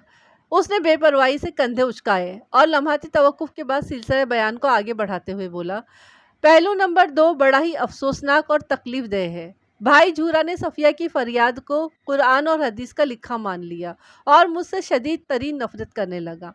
उस रोज़ से मेरे लिए मेरे भाई के घर के दरवाजे बंद हो गए। आप कह सकते हैं कि 2 भाइयों के बीच मीलों का फासला पैदा करने के लिए जो सफ़िया ने कोशिश की थी वो कामयाब हो गई थी। लेकिन मेरे दिल में भाई झूरा के लिए आज भी वही मोहब्बत है और उसी रिश्ते के हवाले से मैं भाभी सफ़िया का एहतराम भी करता हूँ। आप देख लें, मैंने जैसे ही भाई की गुमशुदगी का सुना तो परेशान हो गया। फिर मैं दौड़ते भागते सीधा यहाँ थाने पहुँचा हूँ और आपने भाभी साहिबा का रवैया भी मुलाहिजा फरमा लिया है। आखिरी जुमला उसने बड़े तंज़िया अंदाज में अदा किया था जिससे सफ़िया के लिए उसकी सख्त नापसंदीदगी ज़ाहिर होती थी। मैंने ठहरे हुए अंदाज में कहा, जीला, तुमने मुझे जो कुछ बताया अगर वो सब हकीकत पर मबनी है और तुमने उसमें ज़रा सा भी झूठ शामिल नहीं किया है तो फिर कानून की नज़र में तुम्हारी भाभी कोई अच्छी औरत नहीं है। यही तो मैं भी कह रहा हूँ थानेदार साहब, वो राजदाराना अंदाज में बोला। आप भाभी की मासूम भोली भाली सूरत पर न जाए। वो रोनी शक्ल बनाकर खुद को बेकसूर और मजलूम साबित करने में कामयाब हो जाती है। आप उस औरत को बिल्कुल नहीं जानते। ये किसी वक्त कुछ भी कर सकती है और दौलत की खातिर तो ये संगीन से संगीन तरीन कदम उठा सकती है। दौलत की खातिर? मैंने चौंके हुए अंदाज में उसके अल्फाज दोहराए। ये तुम क्या कह रहे हो? सफ़िया की जुमारी मुझे पता चला है कि 1000 रुपये वाला मामला सिर्फ 2 अफराद के इल्म में था। यानी ये राज सिर्फ सफ़िया और झूरा ही जानते थे, या फिर तनवीर जट जिससे 1000 रुपये उधार लेने के लिए झूरा चुन्नीवाल गया हुआ था। अभी तक इस बात की तस्दीक नहीं हो सकी थी कि तनवीर जट ने झूरा को कर्ज दिया भी था या नहीं। जिला के मुंह से दौलत का जिक्र सुनकर तो मैं ये सोचने पर मजबूर हो गया था कि वो भी 1000 वाली उस रकम के बारे में बहुत कुछ जानता था। یہ بات میرے لیے حیران کن اور باعث تشویش تھی۔ یہ تو ممکن نظر نہیں آتا تھا کہ صفیہ نے خود یہ بات جمیل عرف جیلا کو بتائی ہوگی۔ مجھے پتا چلا ہے کہ بھائی جورا کہیں سے ایک موٹی رقم لے کر آنے والے تھے۔ میرے سوال کا جواب دیتے ہوئے جیلا نے بتایا، تمہیں یہ بات کہاں سے پتا چلی ہے؟ میں پوچھے بغیر نہ رہ سکا۔ بس جی، کہیں سے کان میں اڑ کر پڑ گئی ہے، وہ عام سے لہجے میں بولا۔ یہ بات میرے علم میں ہے کہ بھائی جورا مشتاق مہر سے زمین کا ٹکڑا خریدنے والا تھا اور اسی سلسلے میں پیسوں کا بندوبست کرنے وہ چنیوال گیا تھا۔ مذکورہ زمین کی قیمت میں 1000 روپے کم پڑ رہے تھے۔ میں چنیوال والے تنویر جٹ کی طرح کوئی بڑا آرتی تو نہیں ہوں، لیکن میری زمینداری ٹھیک ٹھاک چل رہی ہے۔ 1000 روپے تو میں بھی بھائی جورا کو دے سکتا تھا۔ میں دل ہی دل میں جیلا کی ہوشیاری کی داد دیے بغیر نہ رہ سکا۔ اگرچہ جورے کے گھر کا دروازہ اس کے لیے بند ہو چکا تھا، تاہم اس نے بھائی کے گھر کے اندرونی معاملات کی مکمل جانکاری رکھی ہوئی تھی۔ اسے یہ بھی معلوم تھا کہ جورا چنیوال تنویر جٹ کے پاس 1000 روپے ادھار لینے گیا تھا۔ تم نے یہ کیوں کہا کہ صفیہ دولت کی خاطر کچھ بھی کر سکتی ہے؟ میں نے اپنے سوال کو دہرانا ضروری سمجھا، کیونکہ ابھی تک مجھے اس کا تسلی بخش جواب نہیں ملا تھا۔ مجھے بتاؤ، صفیہ 1000 روپے کی خاطر تمہارے بھائی جورا کے ساتھ کیا کر سکتی ہے؟ یہ تو مجھے نہیں پتا جناب، وہ گڑبڑائے ہوئے لہجے میں بولا۔ میرا خیال ہے آپ کو بھائی جورا کے گھر کی تلاشی ضرور لینا چاہیے۔ کہیں تم یہ تو نہیں بتانے کی کوشش کر رہے ہو کہ صفیہ نے جورا کو اپنے گھر کے اندر کہیں پر چھپا رکھا ہے؟ میں نے اس کی آنکھوں میں دیکھتے ہوئے چپتے ہوئے لہجے میں استفسار کیا۔ یا زمین کے اوپر، یا پھر منو مٹی کے نیچے؟ میرے استفسار میں بڑی خاص قسم کی سنگینی اور صفاقی پائی جاتی تھی۔ وہ معنی خیز انداز میں بولا، کچھ بھی ہو سکتا ہے تھانے دار صاحب، اور یہ بھی ممکن ہے کہ ابھی جن 1000 روپے کا ذکر ہو رہا ہے وہ رقم بھی بھائی جورا کے گھر کے اندر ہی سے برآمد ہو جائے۔ جیلا، تم خواہ اپنی بھابھی پر شک کر رہے ہو، میں نے سمجھانے والے انداز میں کہا۔ وہ عورت ذات اتنا خطرناک قدم نہیں اٹھا سکتی۔ تھانے دار صاحب، میں نے اپنے محسوسات آپ تک پہنچا دیے ہیں، وہ گہری سنجیدگی سے بولا۔ آپ کی مرضی ہے کہ میری بات کا یقین کریں یا مجھے جھوٹا سمجھیں۔ میں اپنی بھابھی کو بڑی چنگی طرح سے جانتا ہوں۔ آپ کا واسطہ اس عورت سے پہلی بار پڑا ہے۔ وہ بڑے کھلے ڈلے انداز میں اپنی بھابھی کے خلاف بول رہا تھا، اور یہ مخالفت اور ناپسندیدگی ایک طرفہ نہیں تھی۔ میں نے صفیہ کی آنکھوں میں بھی جیلا کے لیے نفرت کی چنگاریاں اڑتے دیکھی تھی۔ وہ بھی اپنے دیور کے بارے میں ایسی ہی مخاصمانہ خیالات رکھتی تھی۔ دونوں میں حق پر کون تھا اور کس نے باطل کی مسافرت اختیار کر رکھی تھی، اس بات کا فیصلہ آنے والے وقت پر ہی کرنا تھا۔ بہرحال میں نے جیلا کے اطمینان کی خاطر کہہ دیا، تم فکر نہیں کرو، میرا صفیہ سے پہلی بار واسطہ پڑا ہے اور میں ایک ہی تجربے میں اسے اچھی طرح سمجھ لوں گا۔ باقی جہاں تک اس کے گھر کی تلاشی کا معاملہ ہے تو میں تمہاری بات کو یکسر رد نہیں کروں گا۔ تمہارا مطالبہ جائز ہے، ضرورت پڑنے پر میں جورا کے گھر کی تفصیلی تلاشی بھی لوں گا۔ اس نے میرے عزم پر کوئی تبصرہ نہیں کیا اور ٹھہرے ہوئے لہجے میں پوچھا، تھانے دار صاحب، آپ نے کہا تھا کہ میں دل چھوٹا نہ کروں، آپ مجھے بھائی جورا کی گمشدگی والے معاملات سے علیحدہ نہیں رکھیں گے؟ میں نے تم سے غلط نہیں کہا تھا، میں نے گہری سنجیدگی سے کہا۔ تم کل صبح تھانے حاضر ہو جاؤ، میں تمہیں اپنے تھانے کے عملے کے ساتھ جنگل کی طرف روانہ کر دوں گا۔ تم لوگ وہاں جورا کو تلاش کرو گے۔ ابھی تک جو حالات میرے علم میں آئے ہیں اس کی روشنی میں یہی نظر آ رہا ہے کہ تمہارے بھائی جورا کے ساتھ جو بھی ہوا ہے وہ نجیب آباد اور چنیوال کے بیچ پائے جانے والے گھنے جنگل کے کسی حصے میں پیش آیا ہے۔ ہمیں اپنی تلاش کا آغاز اسی جنگل ہی سے کرنا چاہیے اور ادھر ادھر گھوم پھر کر جورا کو ڈھونڈنے کی کوشش کرنا چاہیے۔ اس نے میری تجویز سے اختلاف نہیں کیا اور نہ ہی اس کے چہرے پر کوئی ایسا تأثر نمودار ہوا کہ اسے مجھ سے مکمل اتفاق ہے۔ وہ چند لمحات تک سپاٹ چہرے کے ساتھ مجھے تکتا رہا، پھر اٹھ کر کھڑا ہوتے ہوئے بولا، تھانے دار صاحب، اب آپ مجھے اجازت دیں۔ جیلا، میں نے اس کی آنکھوں میں دیکھتے ہوئے تاکیدی انداز میں کہا، ایک بات کو اچھی طرح اپنے ذہن میں بٹھا لو کہ اس مشن کے بارے میں تمہاری بھابھی کو کہیں سے بھی بھنک نہیں پڑنا چاہیے۔ وہ اپنے خاوند کی تلاش کے سلسلے میں تمہاری شمولیت کو قطعاً برداشت نہیں کرے گی۔ وہ تمہیں سخت ناپسند کرتی ہے۔ اگر وہ بھڑک کر پٹری سے اتر گئی تو بنا بنایا کھیل خراب ہو جائے گا۔ تم میری بات سمجھ رہے ہو نا؟ چنگی طرح سمجھ رہا ہوں تھانے دار صاحب، وہ معنی خیز انداز میں گردن ہلاتے ہوئے بولا۔ آپ فکر نہ کریں، میں گاؤں میں اس حوالے سے کسی سے کوئی بات نہیں کروں گا اور کل صبح چپ چاپ سیدھا یہاں آ جاؤں گا۔ شاباش، میں نے شتائی سی نظر سے اس کی طرف دیکھا۔ اب تو واپس جاؤ اور کل والی سرگرمی کے بارے میں تمہارا زبان بند رکھنا ہی فائدہ مند ہے۔ اس نے میری ہدایت پر عمل کرنے کا وعدہ کیا، پھر مجھ سے ہاتھ ملا کر رخصت ہو گیا۔ اس کے جانے کے بعد میں نے کانسٹیبل الطاف کو اپنے پاس بلوایا۔ جورا کی گمشدگی کے حوالے سے میرے تھانے کا سارا عملہ باخبر ہو چکا تھا۔ میں نے نہایت ہی مختصر الفاظ میں الطاف کو اپنے منصوبے سے آگاہ کیا اور کہا، کل صبح جیسے ہی جیلا تھانے پہنچے تم اسے اور کھوجی تاج دین کو اپنے ساتھ لے کر جنگل کی طرف نکل جانا۔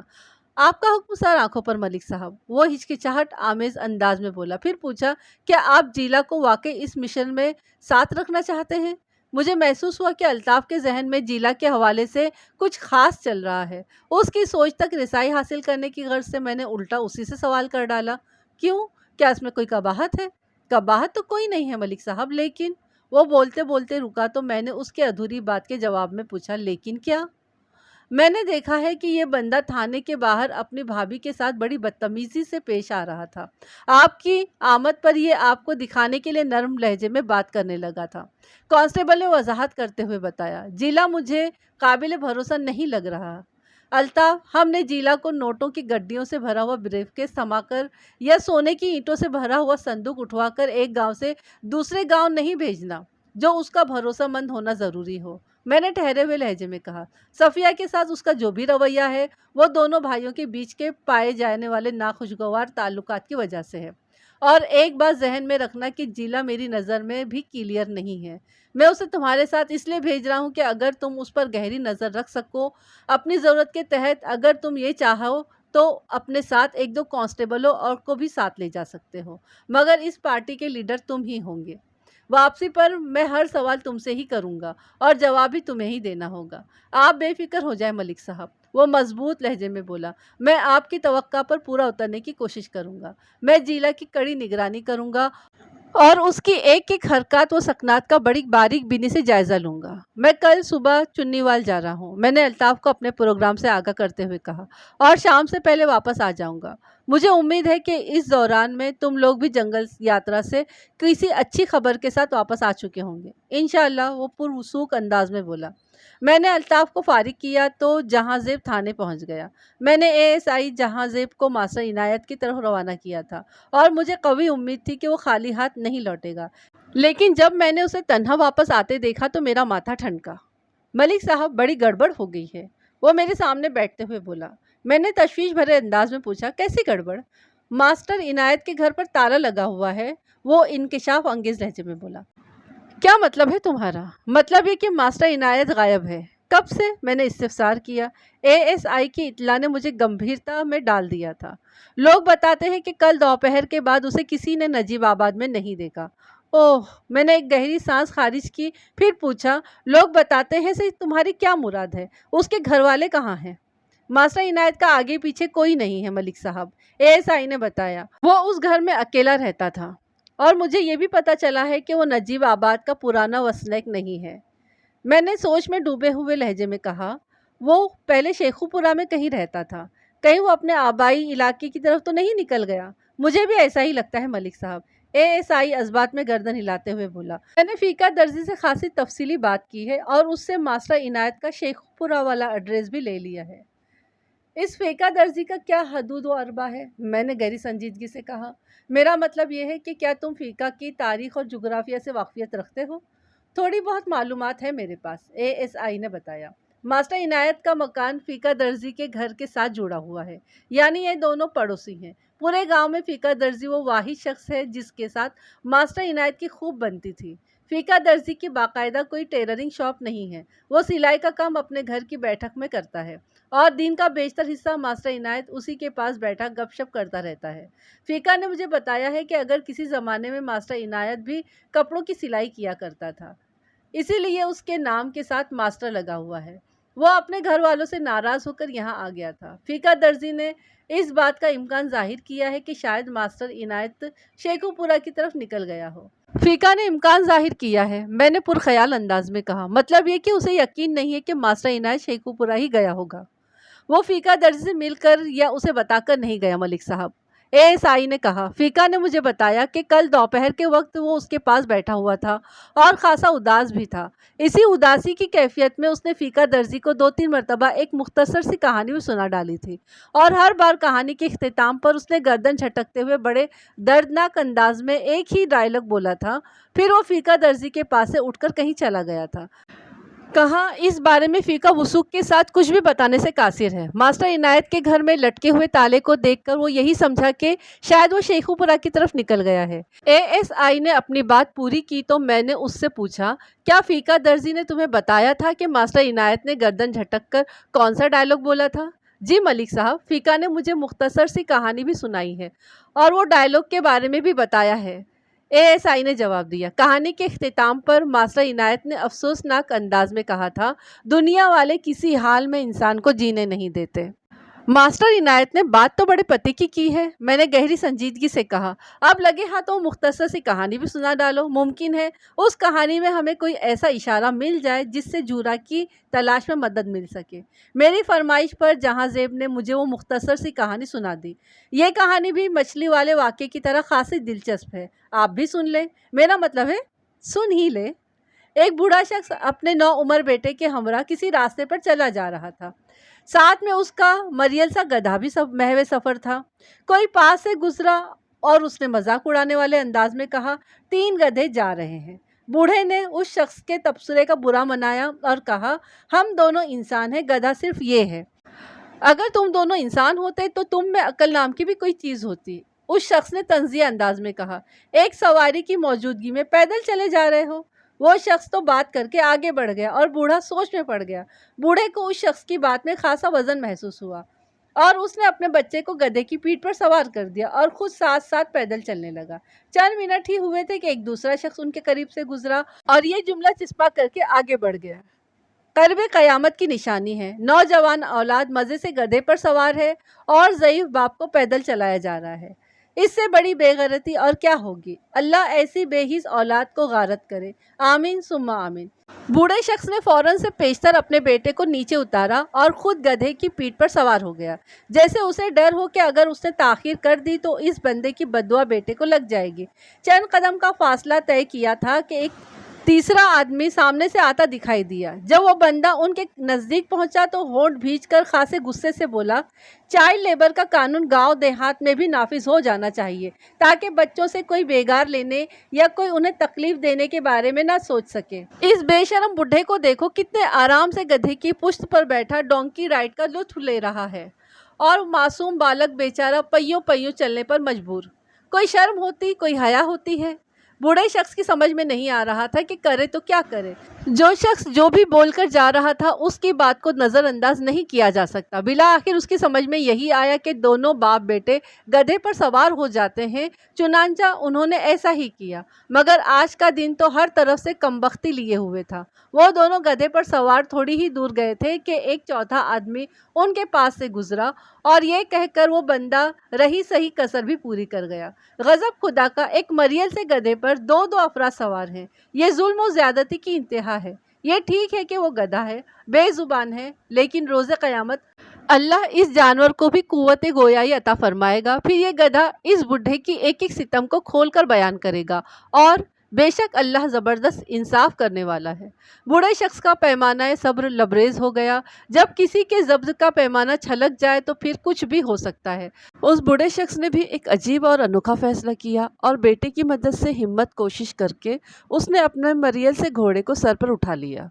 उसी लम्हे एक पांचवा बंदा उनके करीब से गुजरा और एक बुलंद आहंग कहकहा लगाते हुए इस्तेहज़ाइया अंदाज में बोला, इसे कहते हैं मुकाफ़ाते अमल, यानी लॉ ऑफ नेचर। आज के इंसान के करतूत जैसे होते हैं, उसी के पादाश में कुदरत मुस्तकबिल में उसे हैवानों की मुट्ठी चापे पर मामूर कर देगी। जानवर आराम करेंगे और इंसान उनकी चाकरी के लिए हर लम्हा मुस्तैद रहेंगे। शायद ये प्रोमो जानवर के ताबनाक मुस्तकबिल की एक झलक है। उस बूढ़े शख्स ने झुंझलाकर गधे को ज़मीन पर पटक दिया। गधा ढहचू ढहचू करता हुआ एक तरफ जाकर खड़ा हो गया। गधे को रसीद किए जाने वाले उस दोबी पाठ के नतीजे में वो बूढ़ा शख्स भी ज़मीन पर जा गिरा था। कमर पर हाथ रखकर खड़े होते हुए उसने शिकस्ता दिली से कहा, दुनिया वाले किसी हाल में इंसान को जीने नहीं देते। एएसआई की कहानी मुकम्मल हुई तो मैंने कहा, ये जो पहला, दूसरा, तीसरा, चौथा और पांचवा शख्स उस बुढ़े के पास से गुजरा था, उनका छठा भाई मास्टर इनायत है, क्योंकि उसने भी मछली वाले मामले में जूरा से कुछ इसी नौइयत का सलूक किया था। लिहाजा मैंने लम्हाती तवक्कुफ करके एक गहरी सांस खारिज की, फिर अपनी बात मुकम्मल करते हुए कहा, तुम अभी और इसी वक्त शेखुपुरा रवाना हो जाओ और आज ही की तारीख में मास्टर इनायत को पकड़ के मेरे पास ले आओ। इस टाइप के संकी लोग अपनी बातों से दूसरों को जिद करके कुछ भी करने पर मजबूर कर देते हैं। मैं इस फिलोसोफर का दीदार करना चाहता हूँ और उसे भी वैसी ही चंद कहानियाँ सुनाना चाहता हूँ जैसी वो दूसरे को सुनाकर उन्हें टेंशन देता है। तुमने उसका शेखुपुरा वाला एड्रेस तो नोट कर लिया है ना? जी मलिक साहब। एएसआई ने अज़बात में गर्दन हिलाई और बताया, वो नजीबाबाद से पहले शेखुपुरा के मोहल्ला इस्लामगंज में रहता था। बस तो फिर ठीक है, मैंने कहा। अगर मास्टर इनायत किसी हवाले से जूरा की गुमशुदगी में मुलविस पाया गया तो मैं उसका वो हशर करूँगा कि उसे गंज की सारी अक़साम ज़ुबानी याद हो जाएंगी, ख़ास तौर पर सर वाला गंज। मौजा चुन्नीवाल अगरचे एक छोटा सा गांव था, लेकिन उसकी वजह वहाँ की गल्ला मंडी थी। गुमशुदा झूरा का दोस्त तनवीर जट इसी गल्ला मंडी में आढ़त का काम करता था और झूरा 3 अप्रैल को अपने उसी दोस्त से 1000 रुपये उधार लेने आया था, लेकिन वो वापस अपने घर नहीं पहुंचा। मुझे उम्मीद थी कि 3 अप्रैल की शाम न सही, जूरा 4 अप्रैल का सूरज गुरूब होने से पहले लाजमी अपने घर पहुंच जाएगा, मगर मेरी ये उम्मीद पूरी नहीं हो सकी। लिहाजा मैं 5 अप्रैल की सुबह कांस्टेबल अशफाक के हमरा चुन्नीवाल आ गया। गुज़िश्ता रोज़ एएसआई जहांज़ेब भी शेखुपुरा से वापस नहीं आया था। मैं जहांज़ेब के लिए परेशान तो था, लेकिन वो आजकल जैसा फास्ट वाला ज़माना नहीं था कि फ़ौरन सेल फ़ोन का इस्तेमाल करके उसकी खैरियत दरियाफ्त कर लेता। मुझे हर हाल में उसकी वापसी का इंतज़ार करना था। गल्ला मंडी में तनवीर जट की दुकान तक रसाई हासिल करने में मुझे कोई दुश्वारी का सामना नहीं करना पड़ा। तनवीर जट एक मशहूर आढ़ती था। चुन्नीवाल की गल्ला मंडी में हर शख्स उसे जानता था। गुज़िश्ता रात अच्छी खासी बारिश भी हो गई थी, जिसकी वजह से गल्ला मंडी के अंदर कीचड़ ही कीचड़ नज़र आ रहा था। उसका एक सबब ट्रकों की मुसलसल आमद और रफ्त भी थी, जो अनाज की बोरियों को यहाँ से वहाँ पहुँचाने में मसरूफ़ थे। तनवीर जट अपनी दुकान में मौजूद नहीं था। उसके मुंशी ने बताया कि वो आज दुकान पर नहीं आएंगे। मुझे और कांस्टेबल को पुलिस यूनिफॉर्म में देखकर मुंशी हाई अलर्ट हो गया था। मैंने अपना तारुफ करवाते हुए कहा, मेरा नाम मलिक सफदर हयात है और मैं इस इलाके का थानेदार हूँ। चुन्नीवाल और आसपास के तमाम गांव देहात मेरे थाने की हुदूद में आते हैं। मुंशी ने निहायत ही अदब व एहतराम के साथ हमें दुकान के अंदरूनी हिस्से में बिठाया, जो तनवीर जट के ऑफिस के तौर पर इस्तेमाल होता था। यहाँ पर मुकम्मल प्राइवेसी वाला माहौल मैसर था। ऊंची छत वाली इस वसी व अरीज दुकान का उगबी हिस्सा अनाज के गोदाम के तौर पर इस्तेमाल होता था, जहाँ फर्श से छत तक गंदम, चावल, दालों और दिगर अनाज की बोरियां बड़े सलीके से रखी हुई थी। इस गोदाम और दफ्तर के आगे बरामदा नुमा एक कुशादा हिस्सा ज़रूरी उमूर के लिए खुला छोड़ दिया गया था। ऑफिस के बैरूनी दीवार शीशे की बनी हुई थी, यानी इस दीवार में ऊपर से नीचे और दाएं से बाएं तक एक बड़ा सा शीशा लगा हुआ था, जिससे बाहर का मंजर साफ और वाज़ेह नज़र आता था। दुकान के बाहर मंडी के सहन में इस वक्त भी 2 ट्रक खड़े दिखाई दे रहे थे, जिनमें अनाज की लोडिंग का सिलसिला जारी था। तनवीर जट के मुंशी का नाम मोहम्मद इलियास मालूम हुआ था। इलियास एक दुबला पतला, दराज कामत और मिलनसार शख्स था। हमें ऑफिस वाले हिस्से में बिठाने के बाद उसने कहा, अब बताएं मलिक साहब, मैं आपकी क्या सेवा करूं? मुंशी जी, मैं यहाँ पर सेवा करवाने नहीं आया हूँ, मैंने ठहरे हुए लहजे में कहा। मैं एक ज़रूरी तफ्तीश के सिलसिले में चुन्नीवाल पहुँचा हूँ और फौरी तौर पर तनवीर जट से मुलाकात करना चाहता हूँ। तनवीर जट आज दुकान पर क्यों नहीं आया? वो तो कल भी नहीं आए थे, मुंशी ने बताया। अगर आपका उनसे मिलना ज़रूरी है तो उनके घर चले जाएं। खैरियत? मुंशी की बात ने मुझे चौंका दिया। तनवीर जट 2 दिन से मंडी क्यों नहीं आ रहा? उनकी तबीयत ठीक नहीं है मलिक साहब, मुंशी ने गहरी संजीदगी से जवाब दिया। अगर आपका हुक्म हो तो मैं तांगा मंगवा कर आपको उनके घर तक पहुंचा देता हूं। आप चाहें तो अपने घोड़े इधर मंडी में ही छोड़ जाएं। लेकिन उसने बात अधूरी छोड़कर ऑफिस के बाहर एक शख्स को अपनी तरफ आने का इशारा किया, फिर बोला, मैं पहले आपकी खातिर तवाज़ा के लिए झूरा से कुछ मंगवाता हूँ, उसके बाद आप जट साहब से मिलने जाएं। फिर उसने राजदाराना अंदाज में पूछा, मलिक साहब सब खैरियत तो है ना? आप किस सिलसिले में चुन्नीवाल तशरीफ़ लाए हैं? मुंशी इलियास की तशवीश को मैं बेमौका नहीं कहूँगा। हर इंसान के अंदर एक ख़ास मिकदार का तजस्सुस का मादा पाया जाता है। और जहाँ पुलिस का मामला हो तो वहाँ मादा कुछ ज़्यादा ही मुतहरिक हो जाता है। मुंशी ने भी उसी मादे की तहरीक के ज़ेरे असर मुझसे सवाल किया था। मुंशी की ज़ुबानी से झूरा का नाम सुनकर मैं चौंक उठा और ज़हन में पहला ख़्याल यही आया था कि क्या सफ़िया का घर वाला झूरा अभी तक चुन्नीवाल की फ़िज़ा में ही सांस ले रहा है। मैंने उसकी आंखों में देखते हुए कहा, पहली बात तो यह है कि मेरी खातिर तौज़ा की ज़हमत करने की कोई ज़रूरत नहीं। दूसरी बात यह है कि तुमने अभी किसी झूरा का ज़िक्र किया है, ये कौन है? तीसरी बात यह कि अगर तुमने मेरी दूसरी बात का जवाब दे दिया तो फिर मैं तुम्हें बताऊंगा कि मैं किस मकसद से चुन्नीवाल आया हूँ। मलिक साहब झूरा जट साहब का मुलाजिम है, वो बड़ी रसान से बोला। उसको दुकान के ऊपरी कामों के लिए रखा हुआ है। मैं अभी झूरा से कहकर आपके लिए चाय पानी का बंदोबस्त करवाता हूँ। चाय पानी उधार रहा। मैंने सरसरी अंदाज में कहा, मैं झूरा की तलाश में चुन्नीवाल आया हूँ, बस तुम जल्दी से उसे यहाँ बुला लो। झूरा की तलाश में? वो उलझनज़दा नज़र से मुझे देखते हुए बोला। मैं कुछ समझा नहीं मलिक साहब। इसी वक्त एक शख्स ऑफिस में दाखिल हुआ। ले जी, झूरा आ गया है। मुझे इलियास ने कहा, आपको इसी बंदे की तलाश थी ना? ये शख्स वो झूरा नहीं था जिसकी खोज में हम चुन्नीवाल आए थे। हाजिर स्टॉक झूरा दो पुलिस वालों को अपने सामने देखकर घबरा गया था। फिर मुंशी के इस जुमले ने तो उसे बेहद ही हरासा कर दिया था। आपको इसी बंदे की तलाश थी ना? झूरे ने सहमी हुई नज़र से पहले मुझे देखा, फिर मुंशी की जानिब तकते हुए बोला, मैंने कुछ नहीं किया मुंशी जी, खुदा के लिए मुझे पुलिस से बचा ले। उसकी सादगी पर मुझे तो बहुत प्यार आया, लेकिन मैंने तफरी की गर्ज से सवाल किया, क्या तुमने वाकई कुछ नहीं किया? नहीं जी, वो दोनों हाथ जोड़कर खड़ा हो गया। मैंने तो कभी एक मक्खी भी नहीं मारी। तुम्हारा ये जुर्म क्या कम है कि तुम यहाँ जो भी मेहमान आता है, मैंने अपनी संजीदगी को बरकरार रखते हुए कहा, तुम फौरन उसके लिए चाय पानी का बंदोबस्त करने में लग जाते हो। उसने एक मरतबा फिर मुंशी इलियास की जानिब देखा, फिर मुझसे बोला, ये सब तो मैं इनके हुक्म पर करता हूँ जी। उसके अंदाज में बड़ी सादगी थी। हुक्म किसी का भी हो, करते तो तुम ही हो ना। मैंने उसे घूरा, लिहाजा सज़ा भी तुम्हें ही मिलेगी। झूरा मुंशी की मिन्नत समाजत और खुश आमद में लग गया कि वो सिफारिश करे और उसे पुलिस से बचा ले। मुंशी इलियास मेरी इस हरकत को अच्छी तरह समझ रहा था, इसलिए तमाशा देखते हुए ज़ेरे लब मुस्कुरा रहा था। मैंने झूरा को अपनी जानिब मुतवज्जा करते हुए कहा, देखो झूरा, अगर तुम्हारे जहन में ये खन्नास है कि मुंशी इलियास तुम्हें बचा लेगा तो ये तुम्हारी गलतफहमी है। तुम्हें तो आज मेरे हाथ से तनवीर जट भी नहीं बचा सकता। सज़ा तो तुम्हें मिलकर रहेगी, और तुम्हारी सज़ा ये है कि मैंने दानिस्ता जुमला अधूरा छोड़ा तो झूरा का मारे खौफ के बुरा हाल हो गया। मैंने अपनी बात मुकम्मल करते हुए कहा, मैं तनवीर जट से मुलाकात करने उसके घर पर जा रहा हूँ। उस दौरान में तुम हमारे घोड़े की खिदमत पर मामूर रहोगे, उनका पूरी तरह ख्याल रखोगे और उनके लिए चारे पानी का वगैरह का बंदोबस्त भी करोगे, जिस तरह इंसानों के लिए तुम चाय पानी का इंतज़ाम करते हो। बात समझ में आ गई कि नहीं? आ गई जी, आ गई। वो जल्दी से सर को इस बात में हरकत देते हुए बोला, समझ में आपकी बात आई और जान में मेरी जान आई।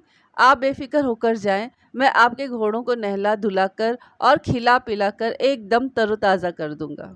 झूरा जब अपनी जिम्मेदारी को निभाने के लिए ऑफिस से निकल गया तो मुंशी ने कहा, मलिक साहब, आपने तो इस बेचारे की जान ही निकाल दी थी।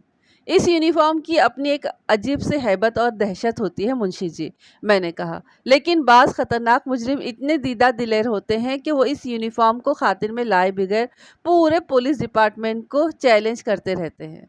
आज किस खतरनाक मुजरिम की सरकूबी के लिए आपने चुन्नीवाल का रुख किया है मलिक साहब? वो टटोलने वाले अंदाज में बोला। मुजरिम नहीं, एक गुमशुदा मजलूम की तलाश में मैं यहाँ आया हूँ, मैंने ठहरे हुए लहजे में मुंशी को बताया। कौन मजलूम? उसके चेहरे पर उलझन के आसार थे। वो मजलूम जो नजीब आबाद में मछलियाँ फरोख्त करता है और तनवीर जट का दोस्त है, और उससे मिलने 2 रोज़ पहले यहाँ आया था, मैंने सरसराती हुई आवाज़ में कहा, और अभी तक वो वापस अपने घर नहीं पहुँचा। ओह! मुंशी ने एक गहरी सांस खारिज करते हुए बोला, तो आप झूरा की तलाश में यहाँ आए हैं? जब तुम समझ ही गए हो तो फिर तुम्हें ये बात भी पता होगी कि झूरा किस मकसद से तनवीर जट से मिलने चुन्नीवाल आया था।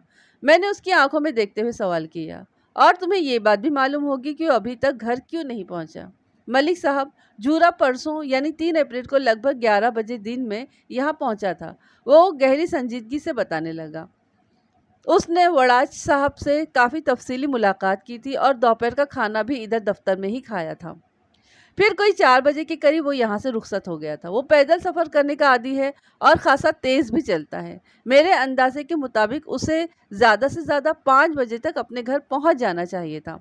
باقی جہاں تک جھورا کی آمد کے مقصد کی بات ہے تو لمحاتی توقف کر کے اس نے گہری سانس لی، پھر بات مکمل کرتے ہوئے بولا، اس بارے میں مجھے کچھ بھی پتہ نہیں۔ اس سلسلے میں دراج صاحب سے میری کوئی بات نہیں ہو سکی، نہ تو وہ کل دکان پر آئے تھے اور نہ ہی آج آئے ہیں۔ دراج کا لفظ منشی نے تنویر جٹ کے لیے استعمال کیا تھا۔ جس طرح کشمیری قوم کی بہت ساری اقسام ہیں، مثلا میر، راجہ، بٹ، راٹھوڑ، ڈار، ملک، اسی طرح جٹ قوم کی بھی بہت سی قسمیں ہیں جن میں سے دراج بھی شامل ہے۔ میں نے منشی کو جھورا کی چنی وال آمد کی اغراض و مقاصد سے آگاہ کرنا ضروری نہیں سمجھا اور اس کے منگوائے ہوئے تانگے میں بیٹھ کر تنویر جٹ کی رہائش گاہ پر پہنچ گیا۔ تنویر جٹ کا گھر چنی وال کے وسط میں واقع تھا۔ یہ ایک عالی شان رہائش گاہ تھی جہاں خدمت کے لیے نوکر چاکر بھی موجود تھے۔ ایک ملازم نے ہمیں سیدھا تنویر جٹ کے پاس پہنچا دیا۔ اپنی سیٹنگ کے اعتبار سے وہ کمرہ ایک بیڈ روم تھا۔ تنویر جٹ بھاری تن و توش کا مالک ایک دبنگ انسان تھا۔ وہ ایک کشادہ بیڈ پر گاؤ تکیے سے ٹیک لگائے نیم دراز تھا۔ میرے محتاط اندازے کے مطابق اس کی عمر 50 اور 55 کے درمیان رہی ہوگی۔ ہم پر نگاہ پڑتے ہی وہ سیدھا ہو کر بیٹھ گیا۔ اس نے پرتپاک نظر سے ہمارا استقبال کیا۔ میں نے بآہستگی تنویر جٹ سے مصافحہ کیا اور ایک کرسی پر بیٹھ گیا۔ کانسٹیبل اشفاق نے بھی میری تقلید کی۔ ہمارے درمیان رسمی علیق سلیق کا مرحلہ طے ہو گیا تو اس نے ملازم سے کہا، جاؤ جلدی سے ملک صاحب کے لیے کھانے پینے کا بندوبست کرو۔ یہ ہماری خوش قسمتی ہے کہ ملک صاحب یہاں تشریف لائے ہیں۔ تنویر جٹ کے لہجے سے بیزاری اور نقاہت ٹپک رہی تھی۔ منشی الیاس نے مجھے بتایا تھا کہ اس کی طبیعت ٹھیک نہیں تھی اور وہ پچھلے 2 دن سے دکان پر بھی نہیں گیا تھا۔ اسی تناظر میں نے گفتگو کا آغاز کرتے ہوئے کہا، دراج صاحب، اب آپ کی طبیعت کیسی ہے؟ میں نے سنا ہے آپ 2 دن سے منڈی بھی نہیں گیا رہے ہیں۔ اس نے چونک کر میری طرف دیکھا اور پوچھا، آپ نے کہاں سے سن لیا کہ میری طبیعت ٹھیک نہیں ہے؟ وہ خاصا ہوشیار آدمی تھا جو اس نے میری بات پکڑ لیا۔ میں نے بڑی رسان سے جواب دیا، آپ کے منشی محمد الیاس نے مجھے آپ کی طبیعت کے بارے میں بتایا ہے۔ ہم ابھی منڈی ہی سے آ رہے ہیں اور آپ کا ملازم جھورا ہمارے گھوڑوں کی مٹھی چاپی کر رہا ہے۔ اوہ! اس نے چوکنہ نظر سے مجھے اور کانسٹیبل کو باری باری دیکھا۔ اس کا مطلب تو یہ ہوا کہ آپ اس وقت سرکاری کام پر نکلے ہوئے ہیں۔ آپ کا اندازہ بالکل درست ہے دراج صاحب، میں نے اسبات میں جواب دیا۔ میں ایک بندے کے بارے میں ضروری معلومات لینے آپ کے پاس آیا ہوں۔ کون بندہ؟ وہ سیدھا ہو کر بیٹھ گیا۔ پہلے آپ اپنی طبیعت کا سنائیں، میں نے کہا، بندے کے بارے میں بات کریں گے پھر۔ بس جناب، کیا بتاؤں، وہ بیزاری سے بولا، دانت کی تکلیف نے جان عذاب کی ہوئی ہے۔ کل کا پورا دن تو تیز بخار بھی رہا تھا۔ آج طبیعت قدرے بہتر ہے۔ میں نے سوچا ایک دن اور آرام کر لوں، کل سے دکان پر چلا جاؤں گا۔ آپ کو تو پتہ ہی ہے کہ دانت کا درد کتنا ظالم ہوتا ہے۔ جی بہت ظالم، میں نے تائیدی انداز میں گردن ہلائی۔ ایک میڈیکل ریسرچ کے مطابق انسان کے لیے ناقابل برداشت اور چیخیں نکلوا دینے والے درد کی فہرست میں دانت کے درد کو دوسری پوزیشن حاصل ہے۔ اوہ! تنویر جٹ نے ایک گہری سانس خارج کی اور دلچسپی لیتے ہوئے پوچھا، پہلا نمبر کون سے درد کا ہے؟ پہلے نمبر پر دل کا درد ہے، یعنی ہارٹ پین، میں نے بتایا۔ دوسرا نمبر دانت کے درد کا ہے اور تیسرے نمبر پر 2 قسم کے درد بتائے جاتے ہیں۔ اول درد شقیقہ یعنی آدھے سرد کا درد یا مائیگرین، اور دوم درد ذہ یعنی ڈیلیوری پین۔ اس کے بعد مختلف قسم کے دوسرے درد آتے ہیں۔ ماشاءاللہ، وہ تعریفی انداز میں میری طرف دیکھتے ہوئے بولا، آپ کی میڈیکل معلومات تو زبردست ہے ملک صاحب۔ ہر نوعیت کی معلومات رکھنا پڑتی ہے وراث صاحب۔ میں نے کہا، تھانے داری کوئی آسان کام نہیں ہے۔ آپ بتائیں، آپ کے دانت میں کس طرح کی تکلیف ہے؟ ایک داڑھ کھوکھلی ہو چکی ہے اور برابری والی دانت دوسری داڑھ کو بھی متاثر کر رہی ہے، اس نے بتایا۔ آپ کے ذہن میں میرے مسئلے کا کوئی حل ہے؟ علاج دندان، اخراج دندان، میں نے ٹھہرے ہوئے انداز میں کہا۔ مطلب یہ کہ میں اس کھوکھلی داڑھ کو نکلوا دوں؟ اس نے سوالیہ نظر سے میری طرف دیکھا۔ ملک صاحب، ان دانتوں سے دیرینہ تعلق ہے میرا، میں نے کہا۔ تعلق روگ بن جائے تو اسے توڑنا اچھا۔ میں غور کروں گا، فی الحال تو آپ مجھے یہ بتائیں کہ آپ کس شخص کے بارے میں معلومات حاصل کرنے کے لیے میرے پاس تشریف لائے ہیں؟ اس دوران جٹ کے ملازم نے ہماری خاطر و مدارات میں پوری ٹیبل سجا دی تھی۔ جھورا کے بارے میں نے جواب دیا۔ جھورا کو تو آپ اپنے گھوڑوں کی دیکھ ریکھ پر لگا کر آئے ہیں، اس نے سوالیہ نظر سے مجھے دیکھا۔ میں اس جھورا کی نہیں بلکہ اس جھورا کی بات کر رہا ہوں وڑا صاحب، میں نے ایک ایک لفظ پر زور دیتے ہوئے کہا۔ وہ جھورا مچھلی فروش جو قصبہ نجیب آباد کا وسنیک ہے اور آپ کا دوست بھی ہے۔ وہ پرسوں مورخہ 3 اپریل آپ سے ملنے موزہ چنی والا آیا تھا۔ आया था या नहीं? बिल्कुल आया था जनाब, वो इस बात में सर हिलाते हुए बोला। उसने पूरे 5 घंटे मेरी दुकान पर गुजारे थे। हमने दोपहर का खाना एक साथ खाया था। फिर हमारे बीच मुख्तलिफ उमूर पर बातचीत होती रही थी। वो 4 बजे यहाँ से रुखसत हो गया था। लम्हाती तवक्कुफ करके उसने तशवीश भरी नज़र से मुझे देखा, फिर पूछा, आखिर हुआ क्या है? सब खैरियत तो है? अगर खैरियत होती तो फिर मुझे नजीबाबाद से यहाँ आने की क्या ज़रूरत थी वराज साहब? मैंने उसकी आंखों में देखते हुए कहा, आपका दोस्त 3 अप्रैल की सहपहर 4 बजे आपके पास से रुखसत तो हो गया था, लेकिन अभी तक वो नजीबाबाद नहीं पहुंचा। मैं उसकी तलाश में चुन्नीवाल आया हूँ। उसकी बीवी सफ़िया अपने खाविन की पुरस्रार गुमशुदगी पर सख्त परेशान है। यहाँ से तो वो सही सलामत रुखसत हुआ था, वो मुतफक्किर अंदाज में बोला। उसके पास तो अच्छी खासी रकम भी थी, कहीं वो किसी डाकू या किसी राहजन के हत्थे तो नहीं चढ़ गया? तनवीर जट की तशवीश बहुत ज़्यादा बढ़ गई। मैंने उसे कई बार समझाया कि वो अपना पैदल चलने वाला शौक़ साफ़ सुथरे इलाके में पूरा कर लिया करे।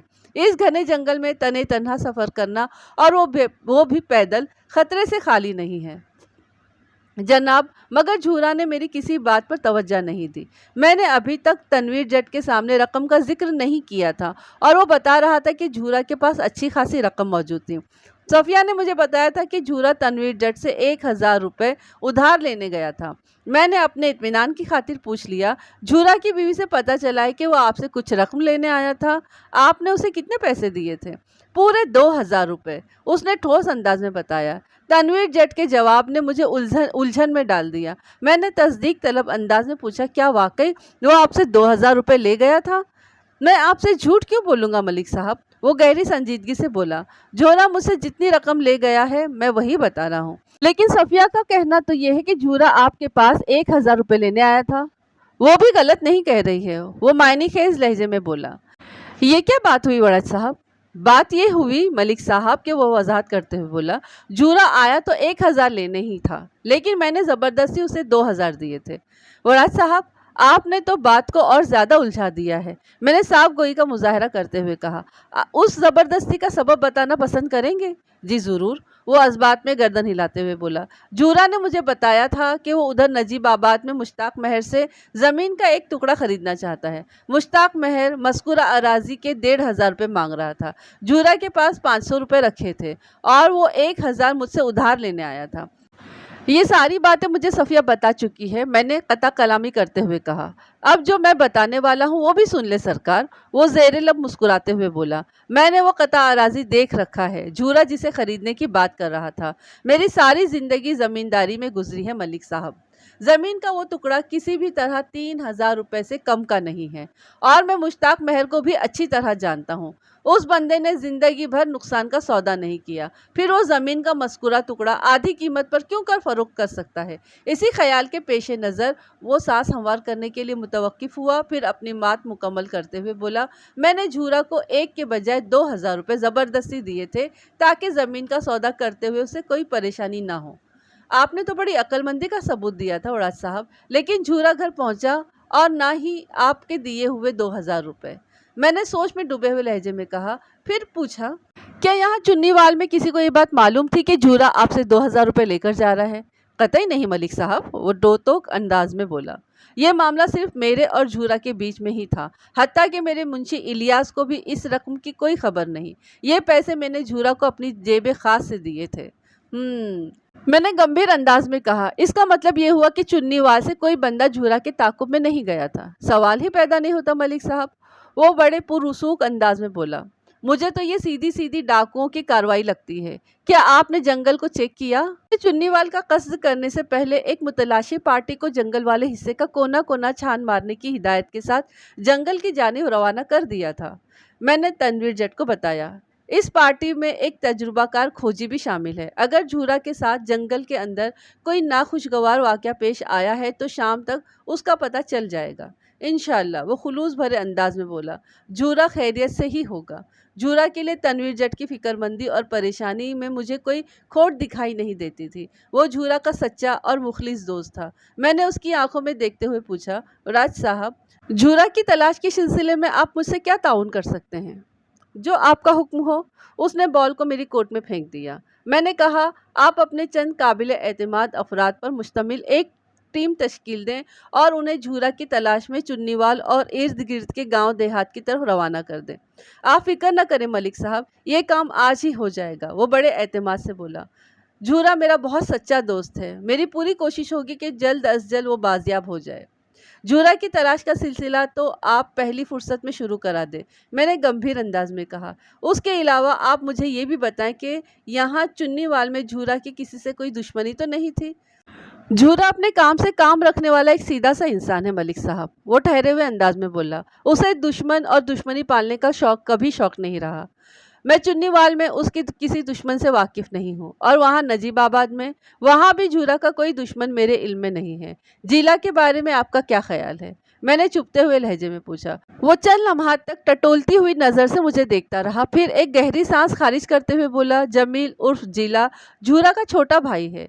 ये बात मैं भी जानता हूँ, मैंने कहा। फिर पूछा, क्या जिला झूरा की गुमशुदगी में मुलविस हो सकता है?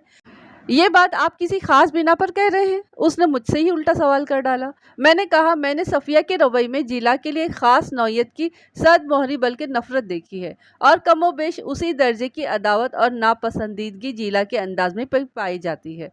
दोनों एक दूसरे की शक्ल देखने के रवादार नहीं हैं। दोनों भाइयों में काफ़ी अरसे से नाराज़ी और चपलकश चल रही है। वो अज़बात में गर्दन हिलाते हुए बोला। उनका एक दूसरे के घर आना जाना भी नहीं है। आपको इस नाराज़गी और चपलकश का सबब भी मालूम होगा, मैंने कुरेदने वाले अंदाज में कहा। दरअसल जिला और झूरा के मिजाज व आदात व अतवार में ज़मीन आसमान का फ़र्क है, वो सादा से लहजे में बोला। जब तक उनके माँ बाप जिंदा थे किसी न किसी तौर पर निभाह हो रहा था, फिर ऐसी जुदाई पड़ी कि वक्त गुजरने के साथ साथ बढ़ती ही चली गई। आप मुझसे कुछ छुपाने की कोशिश तो नहीं कर रहे हैं? नहीं तो। वो चौंक कर मुझे देखने लगा। आपको ऐसा क्यों महसूस हुआ? मैंने जिला और झूरा के बीच जुदाई के असबाब तक रसाई हासिल करने की कोशिश की थी। मैंने तनवीर जट के चेहरे पर निगाह जमाते हुए कहा, मुझे पता चला है कि एक नाखुशगवार वाक़े की वजह से दोनों भाइयों के दरमियान इतने तवील फासले पैदा हो गए हैं, वरना पहले तो जिला का झूरा के घर में बहुत ज़्यादा आना जाना था। उसने बड़े मोहतात अंदाज में इस्तिफसार किया। कौन सा नाखुशगवार वाक़या मलिक साहब? मैंने निहायत ही मुख्तसर और जामे अल्फाज में तनवीर जट को इस वाक़े से आगाह कर दिया जो जिला की ज़ुबानी मुझ तक पहुँचा था। उसने पूरी तवज्जो से मेरी बात सुनी और कहा, यह वाक़या झूरा ने मुझे सुनाया था और मैं समझता हूँ कि जिला बकवास करता है। सफ़िया ऐसी गिरी हुई हरकत नहीं कर सकती। हाँ, ये मुमकिन है कि जिला ने मौका पाकर सफ़िया से दस्तदराजी की कोशिश की हो, और जब सफ़िया ने अपनी इज्जत के तहफ़्फ़ुज़ के लिए शोर शराबा मचाया तो जिला ने अपना दामन बचाने के लिए सफ़िया को मौरूद इल्ज़ाम ठहरा दिया हो। बल्कि मैं समझता हूँ ऐसा ही हुआ था। तनवीर जट के जवाब से साफ ज़ाहिर हो रहा था कि वो सफ़िया को सच्ची और जिला को झूठा समझता है, यानी उसकी सारी हमदर्दी सफ़िया के साथ थी। गोया आपकी नज़र में जिला साफ किरदार का मालिक नहीं है, मैंने कहा। उसकी बकवास पर तवज्जो नहीं देना चाहिए। मैं तो ऐसा ही समझता हूँ मलिक साहब, वो मुस्तहकम अंदाज में बोला। जिला के हवाले से तनवीर जट के ख्यालात से मुकम्मल आगाही हासिल करने के बाद मैंने मुनासिब नहीं समझा कि उसे बताऊं कि मैंने जिला को जंगल की जानिब जाने वाली छापा मार पार्टी में शामिल कर रखा है, और ये कि जिला के ख्याल में झूरा की गुमशुदगी में सफ़िया का भी हाथ हो सकता है। मैंने महसूस कर लिया था कि जिला के हक़ में की गई मेरी किसी भी बात का तनवीर जट पर मुस्बत असर नहीं होगा। वो इस हवाले से एक मखसूस जहन बना चुका था। मैंने उसके जवाब की रोशनी में कहा, अगर आपकी निगाह में जिला काबिल भरोसा नहीं है तो फिर क्या झूरा की गुमशुदगी के सिलसिले में उस पर भी शक किया जा सकता है? मैं समझता हूँ जिला इस हद तक नहीं जा सकता, वो पुरसोच अंदाज में बोला। ये ठीक है कि दोनों भाइयों के बीच रंजिशों और तनाज़ात के अंबार लगे हुए हैं, मगर उसे दुश्मनी नहीं कहा जा सकता। मैंने ऐसे आसार नहीं देखे जिनकी बुनियाद में उन दोनों के दरमियान किसी संगीन दुश्मनी की तस्दीक कर सकूं। 10-15 मिनट मज़ीद गुफ्तगू के बाद मैंने कहा, राज साहब, आपके ताउन का बहुत बहुत शुक्रिया। अपनी बीमारी के बावजूद भी आपने हमें इतना वक्त दिया। अब इजाज़त चाहूँगा। वो इसरारी लहजे में बोला, अब दोपहर का खाना खाकर जाए मलिक साहब। आपका खाना मुझ पर कर्ज रहा, मैंने खड़े होते हुए कहा। फिर कभी चुन्नीवाल का चक्कर लगाया तो खाना आपके घर में ज़रूर खाऊंगा। फ़िलहाल सरकारी काम ज़्यादा अहम है। ज़रूर ज़रूर, क्यों नहीं। वो बड़ी मोहब्बत और अपनाइयत से बोला, आपका जब भी जी चाहे चुन्नीवाल तशरीफ़ लाएं। मेरे दिल और घर के दरवाजे आपके लिए हमेशा खुले हैं। अलविदाई मुसाफा करने के बाद हम उसके घर से निकल आए। میرے تھانے پہنچنے سے پہلے ASI جہاں زیب شیخوپورہ سے لوٹ آیا تھا۔ میں اپنے کمرے میں جا کر بیٹھا تو وہ میرے پاس آ گیا۔ میں نے پوچھا کیا رپورٹ ہے؟ ماسٹر عنایت کو لے آیا ہوں ملک صاحب، اس نے بتایا۔ اتنی دیر کہاں لگ گئی؟ میں نے استفسار کیا۔ تمہیں تو کل رات کو ہی واپس آ جانا چاہیے تھا۔ میں ضرور کل واپس آ جاتا اگر یہ بندہ مجھے مل گیا ہوتا، اس نے کہا۔ میں ڈھونڈتا ڈھونڈتا اس کے گھر پہنچا تو پتا چلا یہ اپنی بیٹی سے ملنے دوسرے محلے گیا ہوا ہے۔ میں اس کے تعاقب میں دوسرے محلے پہنچا تو معلوم ہوا کہ یہ اپنی دوسری بیٹی کی طرف چلا گیا ہے۔ میں نے اس کا پیچھا نہیں چھوڑا اور ایک گھر سے دوسرے گھر میرا سفر جاری رہا۔ جب یہ اللہ کا بندہ ہاتھ لگا تو رات ہو چکی تھی۔ یہاں آنے کے لیے اس وقت کوئی بس نہیں مل سکتی تھی، اس لیے ادھر شیخوپورہ ہی میں اپنی خالہ کے گھر میں رک گیا تھا۔ ASI اپنی کارگزاری کی رپورٹ پیش کر چکا تو میں نے کہا، میں نے ابھی جس اللہ کے بندے کا ذکر کیا ہے اس نے تو اپنے خاندان کو اچھا خاصا پھیلا رکھا ہے۔ جی جناب، وہ اس بات میں گردن ہلاتے ہوئے بولا۔ ماسٹر عنایت نے 3 شادیاں کی تھی اور اس کی 15 اولادیں ہیں، 5 بیٹے اور 10 بیٹیاں، لیکن اس بیچارے کو اولاد کا سکھ نہیں مل سکا۔ بیٹیاں پرایا دھن ہوتی ہیں ملک صاحب۔ ماسٹر عنایت کی 10 کی 10 بیٹیاں شادی شدہ ہیں اور اپنے اپنے گھروں میں خوش ہیں، مگر اس کے بیٹے گستاخ اور ناخلف نکلے ہیں۔ سب کے سب شادی شدہ اور زن مرید ہے، اس لیے وہ بیچارہ در در کی ٹھوکریں کھاتا پھرتا ہے۔ اور اس کی 3 بیویاں؟ ASI کی بات پوری ہونے سے پہلے ہی میں نے پوچھ لیا۔ وہ ان کے پاس کیوں نہیں رہتا؟ وہ ایک ایک کر کے سب کے سب اللہ کو پیاری ہو چکی ہیں، اس نے بتایا۔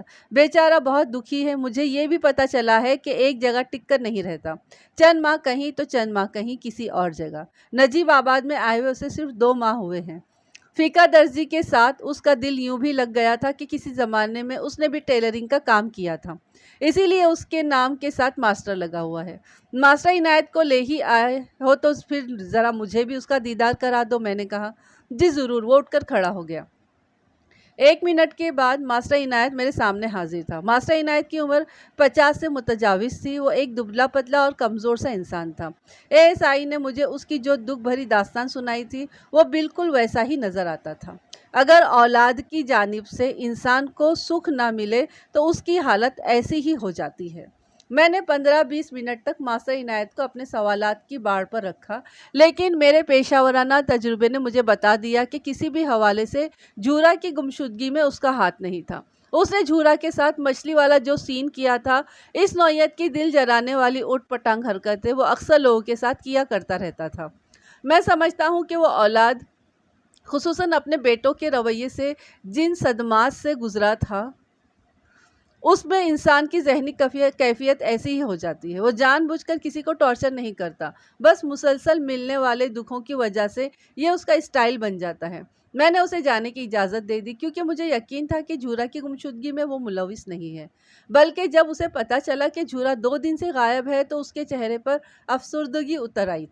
ایک ٹھنڈی سانس خارج کرتے ہوئے اس نے کہا، کاش میرے 5 بیٹے بھی جھورا کی طرح ہوتے۔ کیا مطلب ہے تمہارا؟ میں نے چونک کر اس کی طرف دیکھا۔ کیا بتاؤں جی، وہ خیالوں میں کھو گیا۔ میں نے کہا، اس وقت جو بھی ذہن میں ہے سب بتا دو۔ جھورا بڑا ہی بیبا، بہت فرما بردار بندہ تھا تھانے دار صاحب، وہ خوابناک لہجے میں بولا۔ میں جیسے جیسے کہتا گیا وہ چپ چاپ کرتا چلا گیا۔ کاش میرے بیٹے بھی جھورا جیسے فرما بردار اور متحمل مزاج ہوتے۔ ماسٹر عنایت اس وقت جس ذہنی کیفیت سے گزر رہا تھا، اس میں نے یہ یاد دلانے کی ضرورت محسوس نہیں کی کہ اس کی حرکت کی وجہ سے بالآخر جھورا کی تحمل مزاجی اور فرمانبرداری کی انتہا کر دی تھی، اور اس نے مجبور ہو کر ضبط و صبر کا دامن ہاتھ سے چھوڑ دیا تھا اور بے قابو ہو کر اس پر جھپٹ پڑا تھا۔ ASI کو میں نے ماسٹر عنایت کے جانے کے بعد اپنے کمرے میں بلایا اور تازہ ترین حالات پر اس سے گفتگو کرنے لگا۔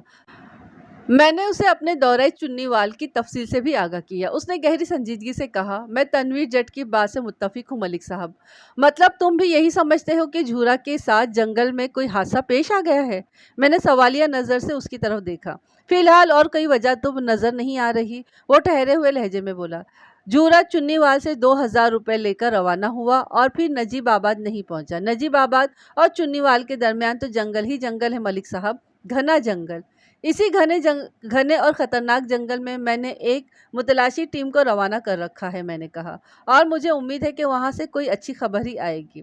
अल्लाह करे ऐसा ही हो, ठहरे हुए लहजे में बोला। मुझे झूरा की तलाश के सिलसिले में नजीब आबाद को भी नज़रअंदाज नहीं करना चाहिए।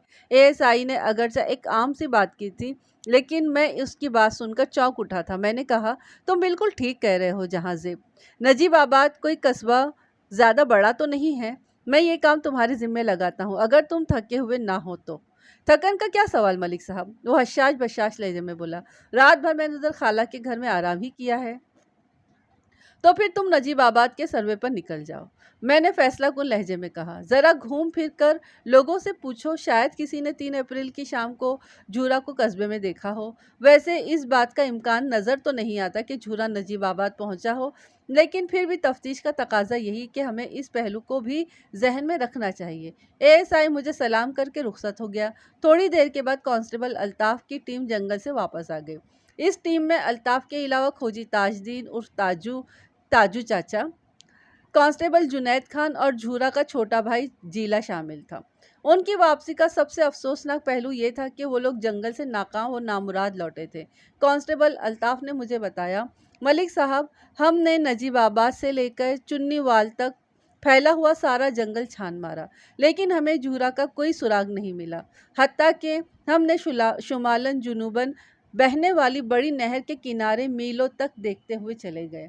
वो अपनी बात ख़त्म कर चुका तो मैंने पूछा, जीला नज़र नहीं आ रहा, उसे कहाँ छोड़ आए हो? वो हमारे साथ ही नजीब आबाद पहुँचा था, अल्ताफ़ ने बताया।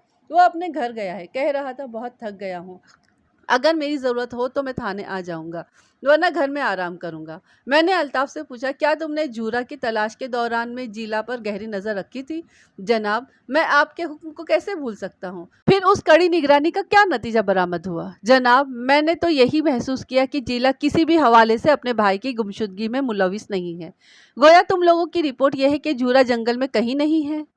जी, हमारी तहकीक तो यही कहती है, उसने जवाब दिया। झूरा 3 अप्रैल की सहपहर 4 बजे चुन्नीवाल से नजीब आबाद की तरफ पैदल रवाना हुआ। मैंने पुरख्याल अंदाज में कहा, उसे ज़्यादा से ज़्यादा 5 बजे तक नजीब आबाद पहुँच जाना चाहिए था, क्योंकि मेरी मालूमात के मुताबिक वो काफ़ी तेज़ चलने का आदी है, मगर वो अपने घर नहीं पहुँचा। तुम बता रहे हो कि घने जंगल में उसका कोई नामो निशान नहीं मिला।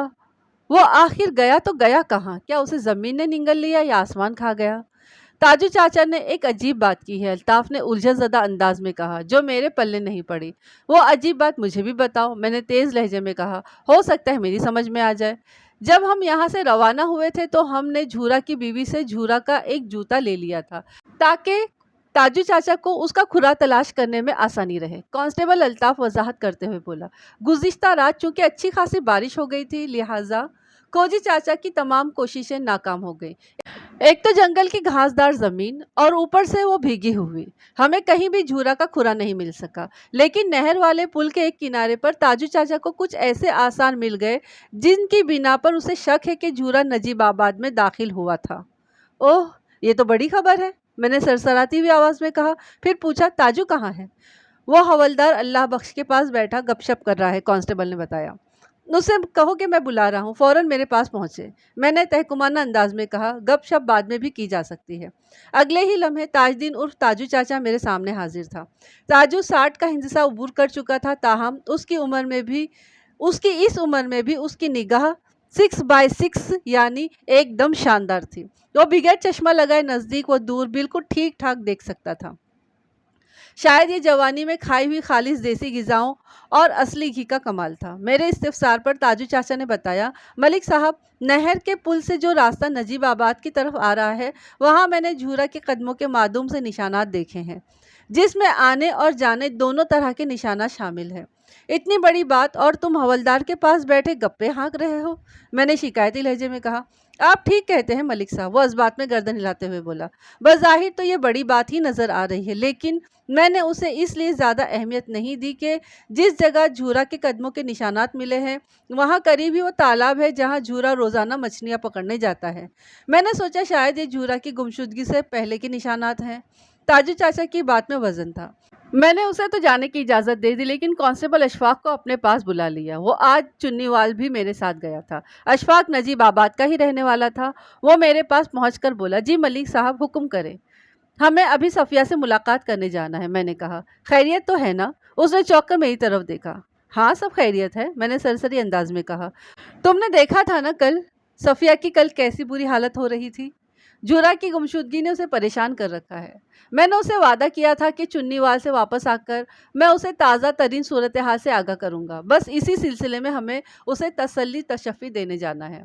मैं तैयार हूँ जी, वो रेड अलर्ट अंदाज में बोला। मैंने अशफाक के इत्मीनान के लिए ये बात कह दी थी कि मैं सफिया को तसल्ली देने उसके घर जा रहा हूँ, वरना मेरे जहन में कुछ और ही चल रहा था। ताजू चाचा ने जो बात बताई थी उसका एक मतलब ये भी निकाला जा सकता है कि 3 अप्रैल की शाम को झूरा वापस नजीबाबाद आया था।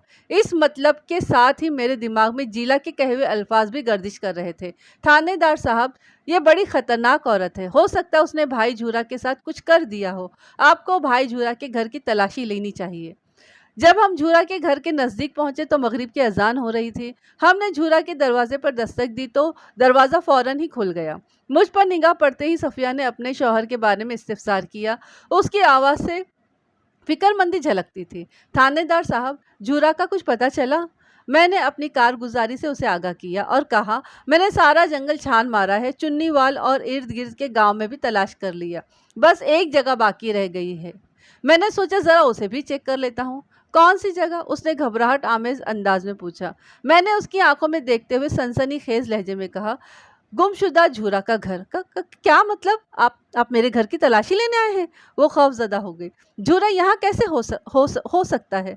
हाँ, मैंने बदस्तूर उसकी आंखों में झांकते हुए कहा। इसमें परेशानी वाली कौन सी बात है? तुम तो ऐसे डर रही हो जैसे तुमने अपने खाविन को घर के अंदर कहीं छुपा रखा है। आप भी कैसी बातें करते हैं थानेदार साहब, वो कदरे संभलते हुए बोली। अगर झूरा घर में होता तो फिर मैं उसके लिए 2 दिन से मारी मारी क्यों फिर रही होती? फिर तो घर की तलाशी देने में तुम्हें कोई एतराज़ नहीं होना चाहिए। जी, कोई एतराज़ नहीं है मुझे, वो हमें रास्ता देते हुए बोली। आप अंदर आ जाए। घर की तलाशी का सुनकर सफिया के चेहरे पर जो घबराहट नमूदार हुई थी, उसने चंद लम्हात में मुझे उलझन में डाल दिया था और मुझे जीला के खदशात सही होते दिखाई देने लगे थे। लेकिन जितनी आसानी से उसने हमें घर के अंदर आने की दावत दी थी, इससे यही जाहिर होता था कि झूरा की गुमशुदगी के हवाले से उसका दामन साफ है। उसके चेहरे और आंखों पर परेशानी के जो आसार उभरे थे, वो उसकी हालिया जहनी परेशानी का अक्स भी हो सकते थे। बिलाशुबा बड़े नाजुक हालात से वो गुजर रही थी। यह मामूल की एक छोटी सी कार्रवाई है, मैंने सफिया के घर के अंदर दाखिल होते हुए कहा, इसलिए डरने की ज़रूरत नहीं। कोई बात नहीं थानेदार साहब, वो मेरे साथ चलते हुए बोली। आप कानूनी तकाजे ज़रूर पूरे करें। झूरा आपको इस घर में कहीं भी नहीं मिलेगा। सफिया के आखिरी जुमले में बेपनाह एतमाद था।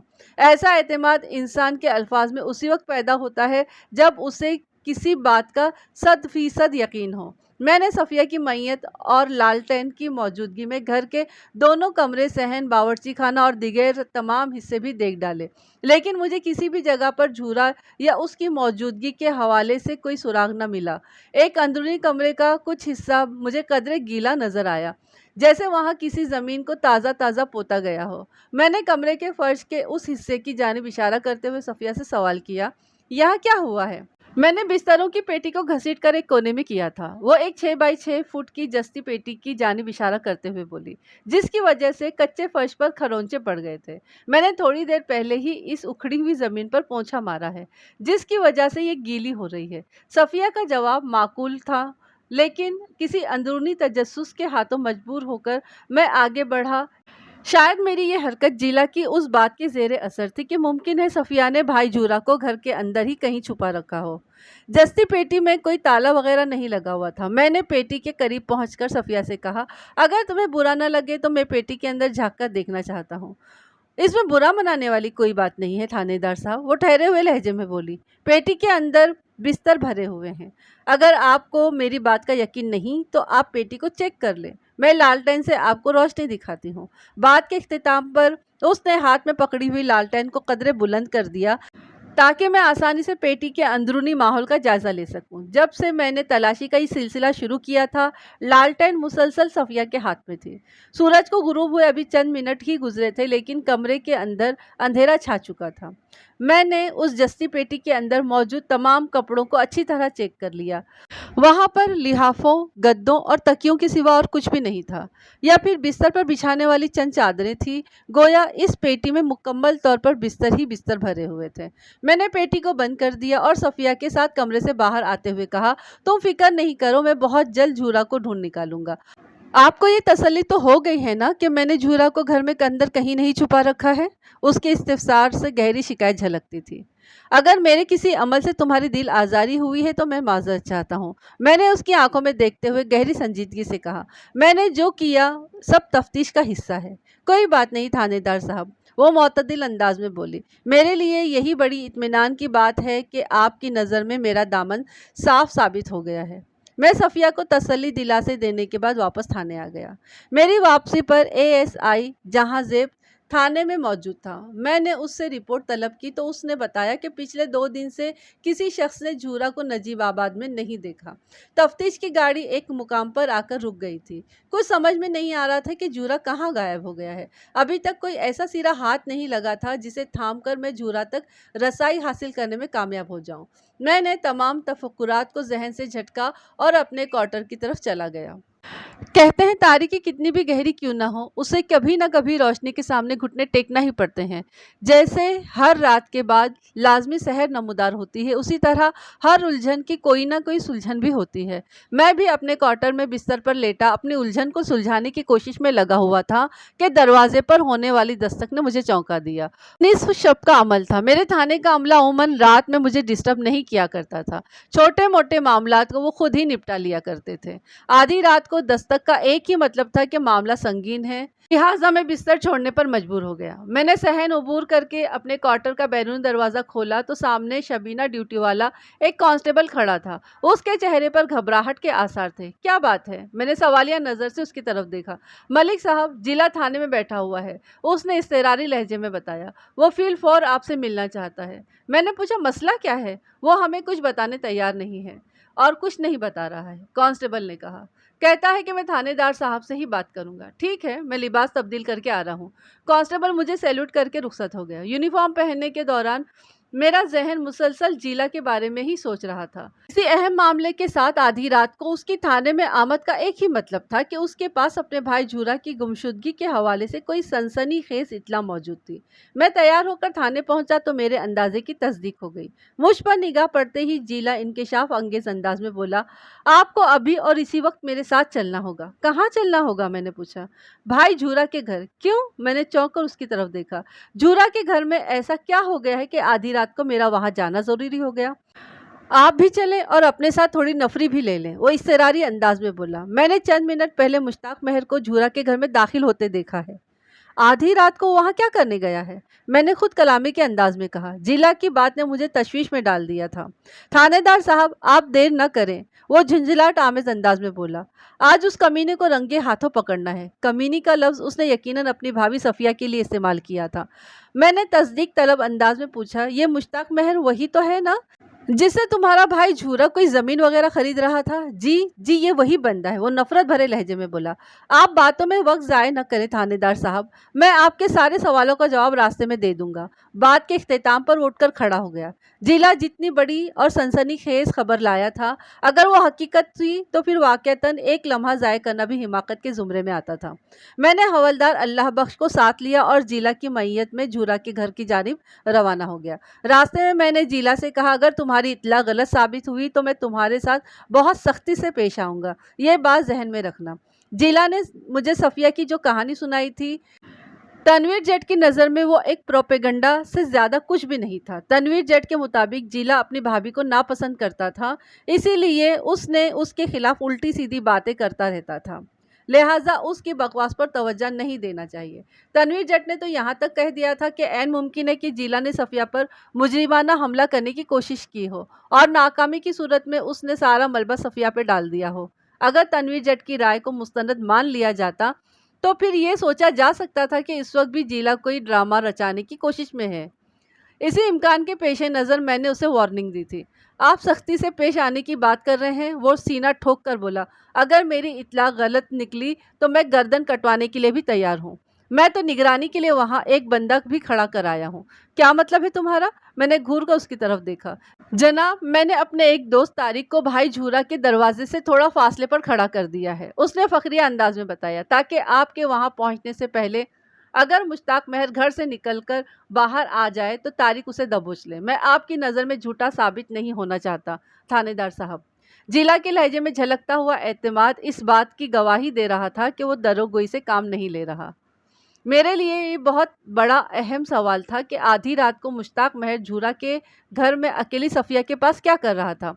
इस सवाल के दो मुख्तलिफ जवाब हो सकते थे। मुमकिन है झूरा वापस आ गया हो और मुश्ताक महर ज़मीन की ख़रीदारी के हवाले से उससे कोई बात करने आया हो। यह बहुत कमज़ोर जवाब था, क्योंकि मगरिब के वक्त तो मैं खुद सफ़िया के घर के अंदर मौजूद था। तब तक झूरा की वापसी नहीं हुई थी, और फिर आधी रात को इस नौयत की मुलाकात का कोई जवाब भी नहीं बनता था।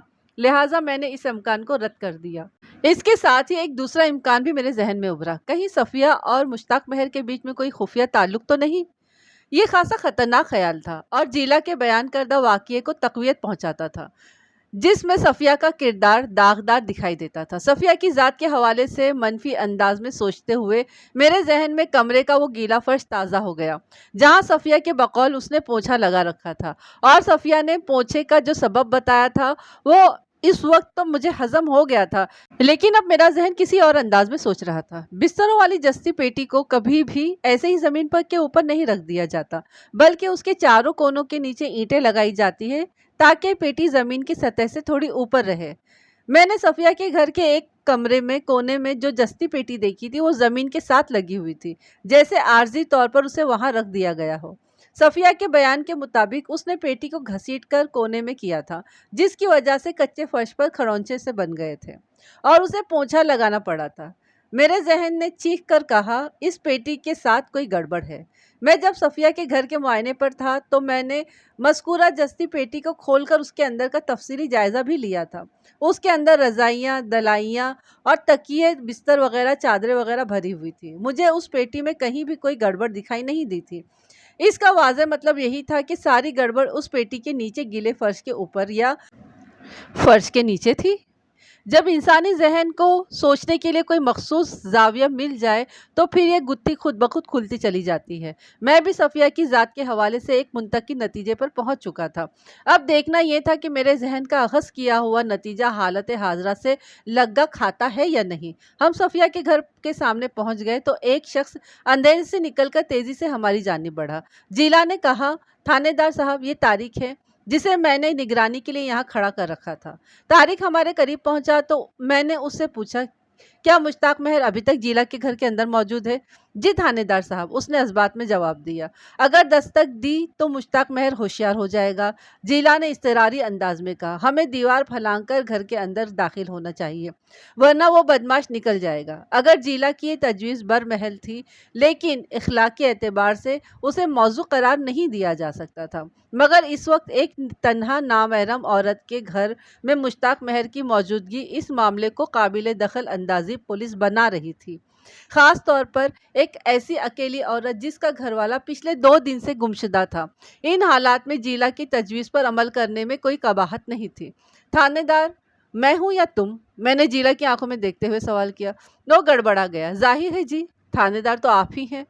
फिर इस बात का फैसला भी मुझे ही करने दो कि झूरा के घर में दाखिल होने के लिए हमें कौन सा रास्ता इख्तियार करना चाहिए, मैंने सख्त लहजे में कहा। फिर उसके चौकीदार दोस्त को मुखातिब करते हुए इजाफा किया, तारिक, तुम जिला को अपने साथ ले जाओ और वहीं अंधेरे में खड़े होकर हमारा इंतज़ार करो। अगर मुझे तुम लोगों की ज़रूरत महसूस हुई या तुम्हारे मदद की ज़रूरत महसूस हुई तो मैं तुम्हें आवाज़ देकर बुला लूँगा। जी ठीक है थानेदार साहब, तारिक ने फरमाबरदारी से कहा।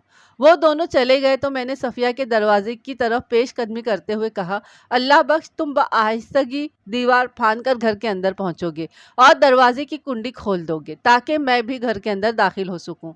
तुम मेरी बात समझ रहे हो ना? जी मलिक साहब, मैं अच्छी तरह समझ गया हूँ। वो इस्बात में गर्दन हिलाते हुए बोला, आप ये थैला पकड़ें, मैं दीवार पर चढ़ रहा हूँ। मैंने हवलदार के हाथ से वो थैला ले लिया। मस्कुरा थैले के अंदर 2 हथकड़ियाँ और दीगर सामान मौजूद था। मैं जब मुजरिमों की सरकुबी के लिए मैदान अमल में उतरता था तो हर जाविये से मुकम्मल तैयारी करके ही थाने से निकलता था। मेरा सर्विस रिवॉल्वर भी उस वक्त मेरे पास ही था। मैं हर किस्म की हंगामी हालत से निपटने के लिए ज़हनी तौर पर तैयार था। वो 5 अप्रैल की एक मुतदिल रात थी। उसूली तौर पर 6 अप्रैल की तारीख शुरू हो चुकी थी।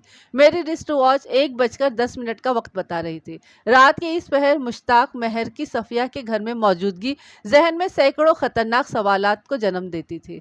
मैंने किसी एक सवाल के जवाब के लिए भी अपने जहन को ज़हमत देने की ज़रूरत महसूस नहीं की, क्योंकि चंद लम्हात के बाद मेरे हर सवाल का अमली जवाब हाजिर खिदमत होने वाला था।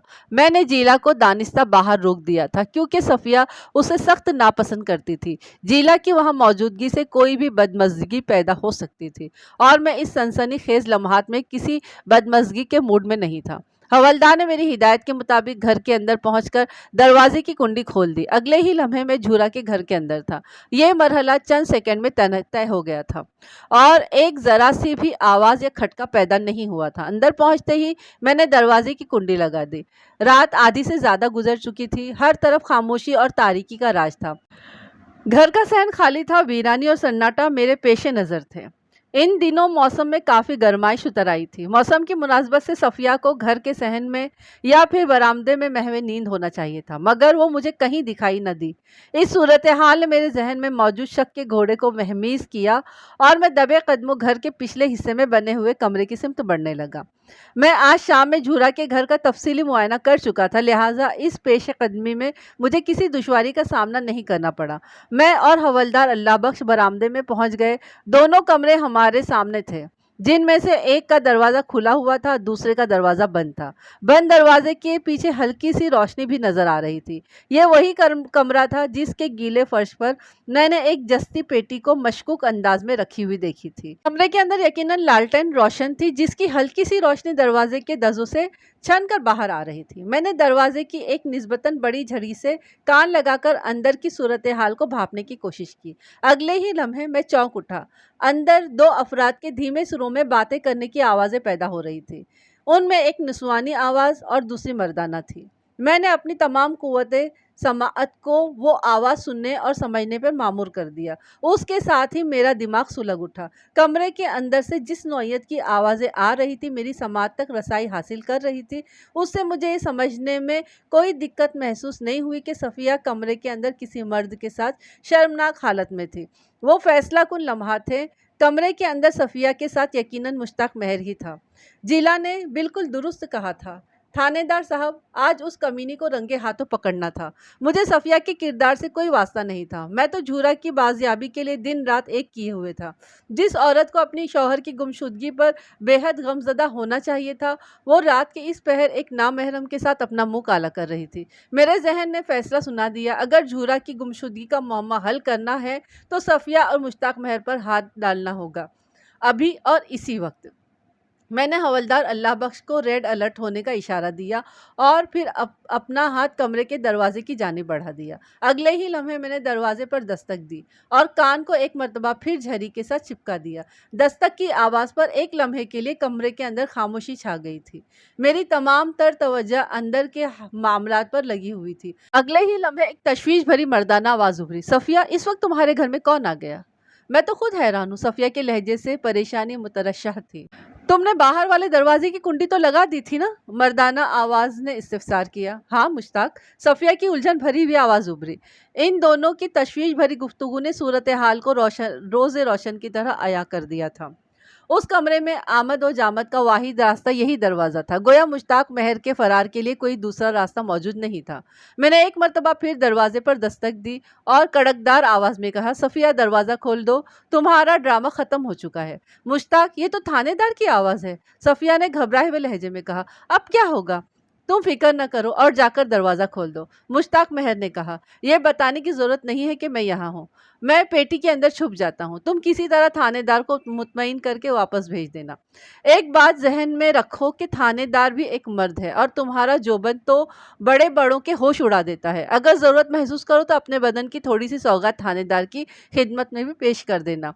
ये वक्त और हालात की मजबूरी है। तुम दरवाज़ा खोल रही हो या मैं उसे तोड़कर अंदर आ जाऊं? मैंने गरजदार आवाज़ में कहा और एक बार फिर दरवाजे पर दस्तक दी। मुश्ताक महर की बातों ने मेरे तन बदन में शरारे भर दिए थे। यह बंदा बेगैरती की आखिरी दर्जे पर फायज था। मुझे तीसरी बार दस्तक नहीं देना पड़ी। सफिया ने कमरे का दरवाज़ा खोल दिया और बेतरतीब लिबास के साथ नींद भरी आवाज़ में बोली, थानेदार साहब, आप इस वक्त खैरियत तो है ना? मैंने उनके बंद कमरे की गुफ्तगू सुन ली थी और मुझे मालूम था कि मुश्ताक महर इस वक्त जस्ती पेटी के अंदर छुपा बैठा है। मैंने कमरे में चारों तरफ निगाह दौड़ाने के बाद सरसराती हुई आवाज में पूछा, दूल्हा कहाँ है? दूल्हा? वो उलझन ज़दा अंदाज में बोली, आप किसकी बात कर रहे हैं? मैं उस बंदे का जिक्र कर रहा हूँ जिसके साथ अभी तुम्हारा निकाह पढ़ाया जाएगा, ताकि तुम्हें रात की तारीकी में छुप छुप कर उसके साथ मुंह काला न करना पड़े। मैंने जहरीले लहजे में कहा, मुश्ताक महर कहाँ है? मेरे आखिरी जुमले ने सफिया को लर्जा कर रख दिया। वो बिखरी हुई आवाज में बोली, मुश्ताक? कौन मुश्ताक? मैंने बेसाख्ता उसके गाल पर एक जन्नाटेदार थप्पड़ रसीद करते हुए तंजिया अंदाज में कहा, वो मुश्ताक महर जिसके साथ इस वक्त तुम रंगरेलियां मना रही थी। सफिया की समझ में नहीं आ रहा था कि क्या बोले। वो खौफजदा नजर से मुझे यकटक देखे चली गई। मैंने आवाज़ देकर हवलदार को कमरे के अंदर बुला लिया और तहकुमाना अंदाज में कहा, अल्लाह बख्श, सफ़िया को हथकड़ियाँ पहना दो।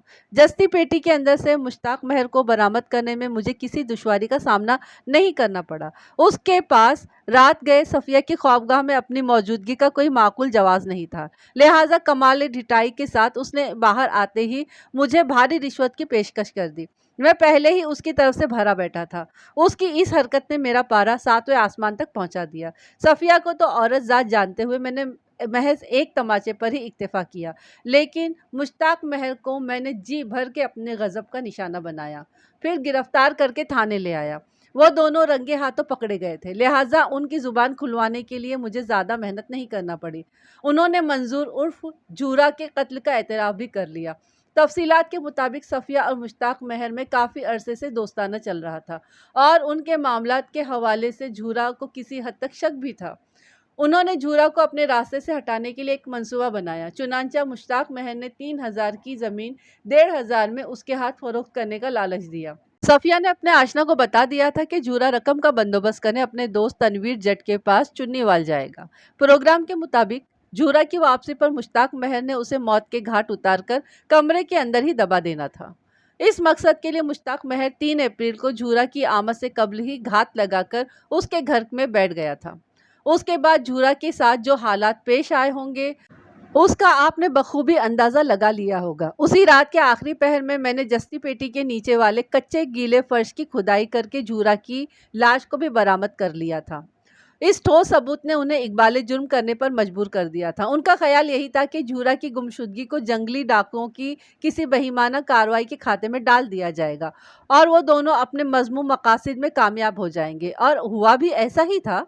एक लम्हे के लिए मैं भी डाकुओं के बारे में सोचने पर मजबूर हो गया था, लेकिन फिर मुश्ताक महर की बेएहतियाती और जीला की फुर्ती ने पासा पलट दिया था। यह सारा इल्ज़ाम मुश्ताक महर को दे रही थी कि वो उसके वरगलाने में आ गई, और मुश्ताक महर का मौक़िफ़ ये था कि सफ़िया ने अपने शौहर को ठिकाने लगाने के लिए उसे अपना मोहरा बनाया और वो उस शातिर औरत के बहकावे में आ गया, वरना वो झूरा की जान लेने के हक़ में नहीं था। ये सारी तौज़ीहात, दलाइल और सफ़ाइयाँ बेसूद थी। सफ़िया और मुश्ताक महर का दोस्ताना झूरा का असल कातिल था। उसी जहरीले दोस्ताने ने एक मासूम इंसान की जान लेकर उसके हंसते बसते घर को उजाड़ दिया था और इस बर्बादी में सफ़िया और मुश्ताक महर बराबर के हिस्सेदार थे। यहाँ पर कहानी हो जाती है ख़त्म, और ये कहानी आप लोगों को ज़रूर पसंद आएगी। जिन लोगों ने पहले सुन रखी है प्लीज़ फिर से सुन लेना थोड़ी सी। और आ जाते हैं हम इसके कैरेक्टर्स की तरफ। कितनी कमीनी औरत थी, ऐसे जा के अपनी मासूमियत दिखा कर कैसे मलिक साहब को बेवकूफ़ बना रही थी ना अपने शौहर के लिए। कितनी परेशान है, और वही कातिल थी। कैसे कैसे है ना लोग। मेरा बोला कि नहीं पसंद है तो छोड़ दो ना, क्या ज़रूरत है जान लेने की। है ना ऑप्शन आप लोगों के पास, जान लेना ही एक आखिरी हल थोड़ी होता है। आपको कोई और पसंद है तो आप बात कर लीजिए आपस में बैठकर, दूर हो जाइए एक दूसरे से। मारने की क्या ज़रूरत है। भाई तो भाई होता है भाई। आखिर वो जीला अपने भाई की कातिला को पकड़वाने में कामयाब हो गया। उसका शक पहले से ही उसी के ऊपर ही था। वो तो पहले ही बोल चुका था कि इसी ने कुछ ना कुछ किया होगा क्योंकि उसकी भाभी को अच्छे से जानता था ना, मेरे घर में बहुत ख़राब हो रहे तो जीला भाई था, उसने पूरा भाई का हक निभा दिया और उसको पकड़वा दिया। लेकिन बेचारा जो है कितना सीधा साधा आदमी था ना, जैसे जैसे वो इनायत, मास्टर इनायत ना, उसको जैसे जैसे बोलता है कि बेचारा वैसे वैसे अपने लिखे हुए बोर्ड पर से एक एक चीज़ हटाते है। कितना सिंपल सीधा साधा इंसान हो गया, बोलो ऐसे इंसान के साथ में इस तरह से हो गया। और कैसे लोगों ने भटकाया मलिक साहब को कि डाकू, जंगल, ये सब दिमाग में उनके भर दिया था कि वो तो बेचारे वहीं पर ढूंढ रहे थे। वो तो जिला की जो है बोलते ना, पारखी नज़र, हाँ उसने कमाल दिखा दिया। और मुजरिम पकड़े गए। और कितना कमीना था ना वो, क्या नाम था उसका, मुश्ताक मेहर। खुद तो इस तरीके की हरकत कर रहा था, और जब मलिक साहब पहुंच गए तो क्या कहा उसने उससे, अस्तगफिरुल्लाह, कितनी गंदी बात। चलिए आप लोग सुनिए और लाइक करिए, कमेंट्स लिखिए, और मेरे लिए दुआ करिए। मेरी तबीयत थोड़ी थोड़ी ख़राब हो गई, मौसम बहुत ख़राब चल रहा है। आप लोगों के लिए मैंने भी बहुत सारी दुआएं की हैं। चलिए आप लोग भी मुझे दुआ में याद रखिए, लाइक करिए, कमेंट्स लिखिए, और सब्सक्राइब करिए जिन लोगों ने अब तक के सब्सक्राइब नहीं किया है, और शेयर करिए एक दूसरे के साथ में। चलिए मिलते हैं किसी अच्छी सी कहानी के साथ में। मुझे ये कहानी बहुत अच्छी लगी, मैंने पहली बार मतलब पढ़ी है अभी, तो हो सकता है आप लोगों ने पहले सुन रखी हो, तो प्लीज़ सुन लीजिए थोड़ी सी। ठीक है, चलिए, अस्सलाम वालेकुम, अल्लाह हाफिज़।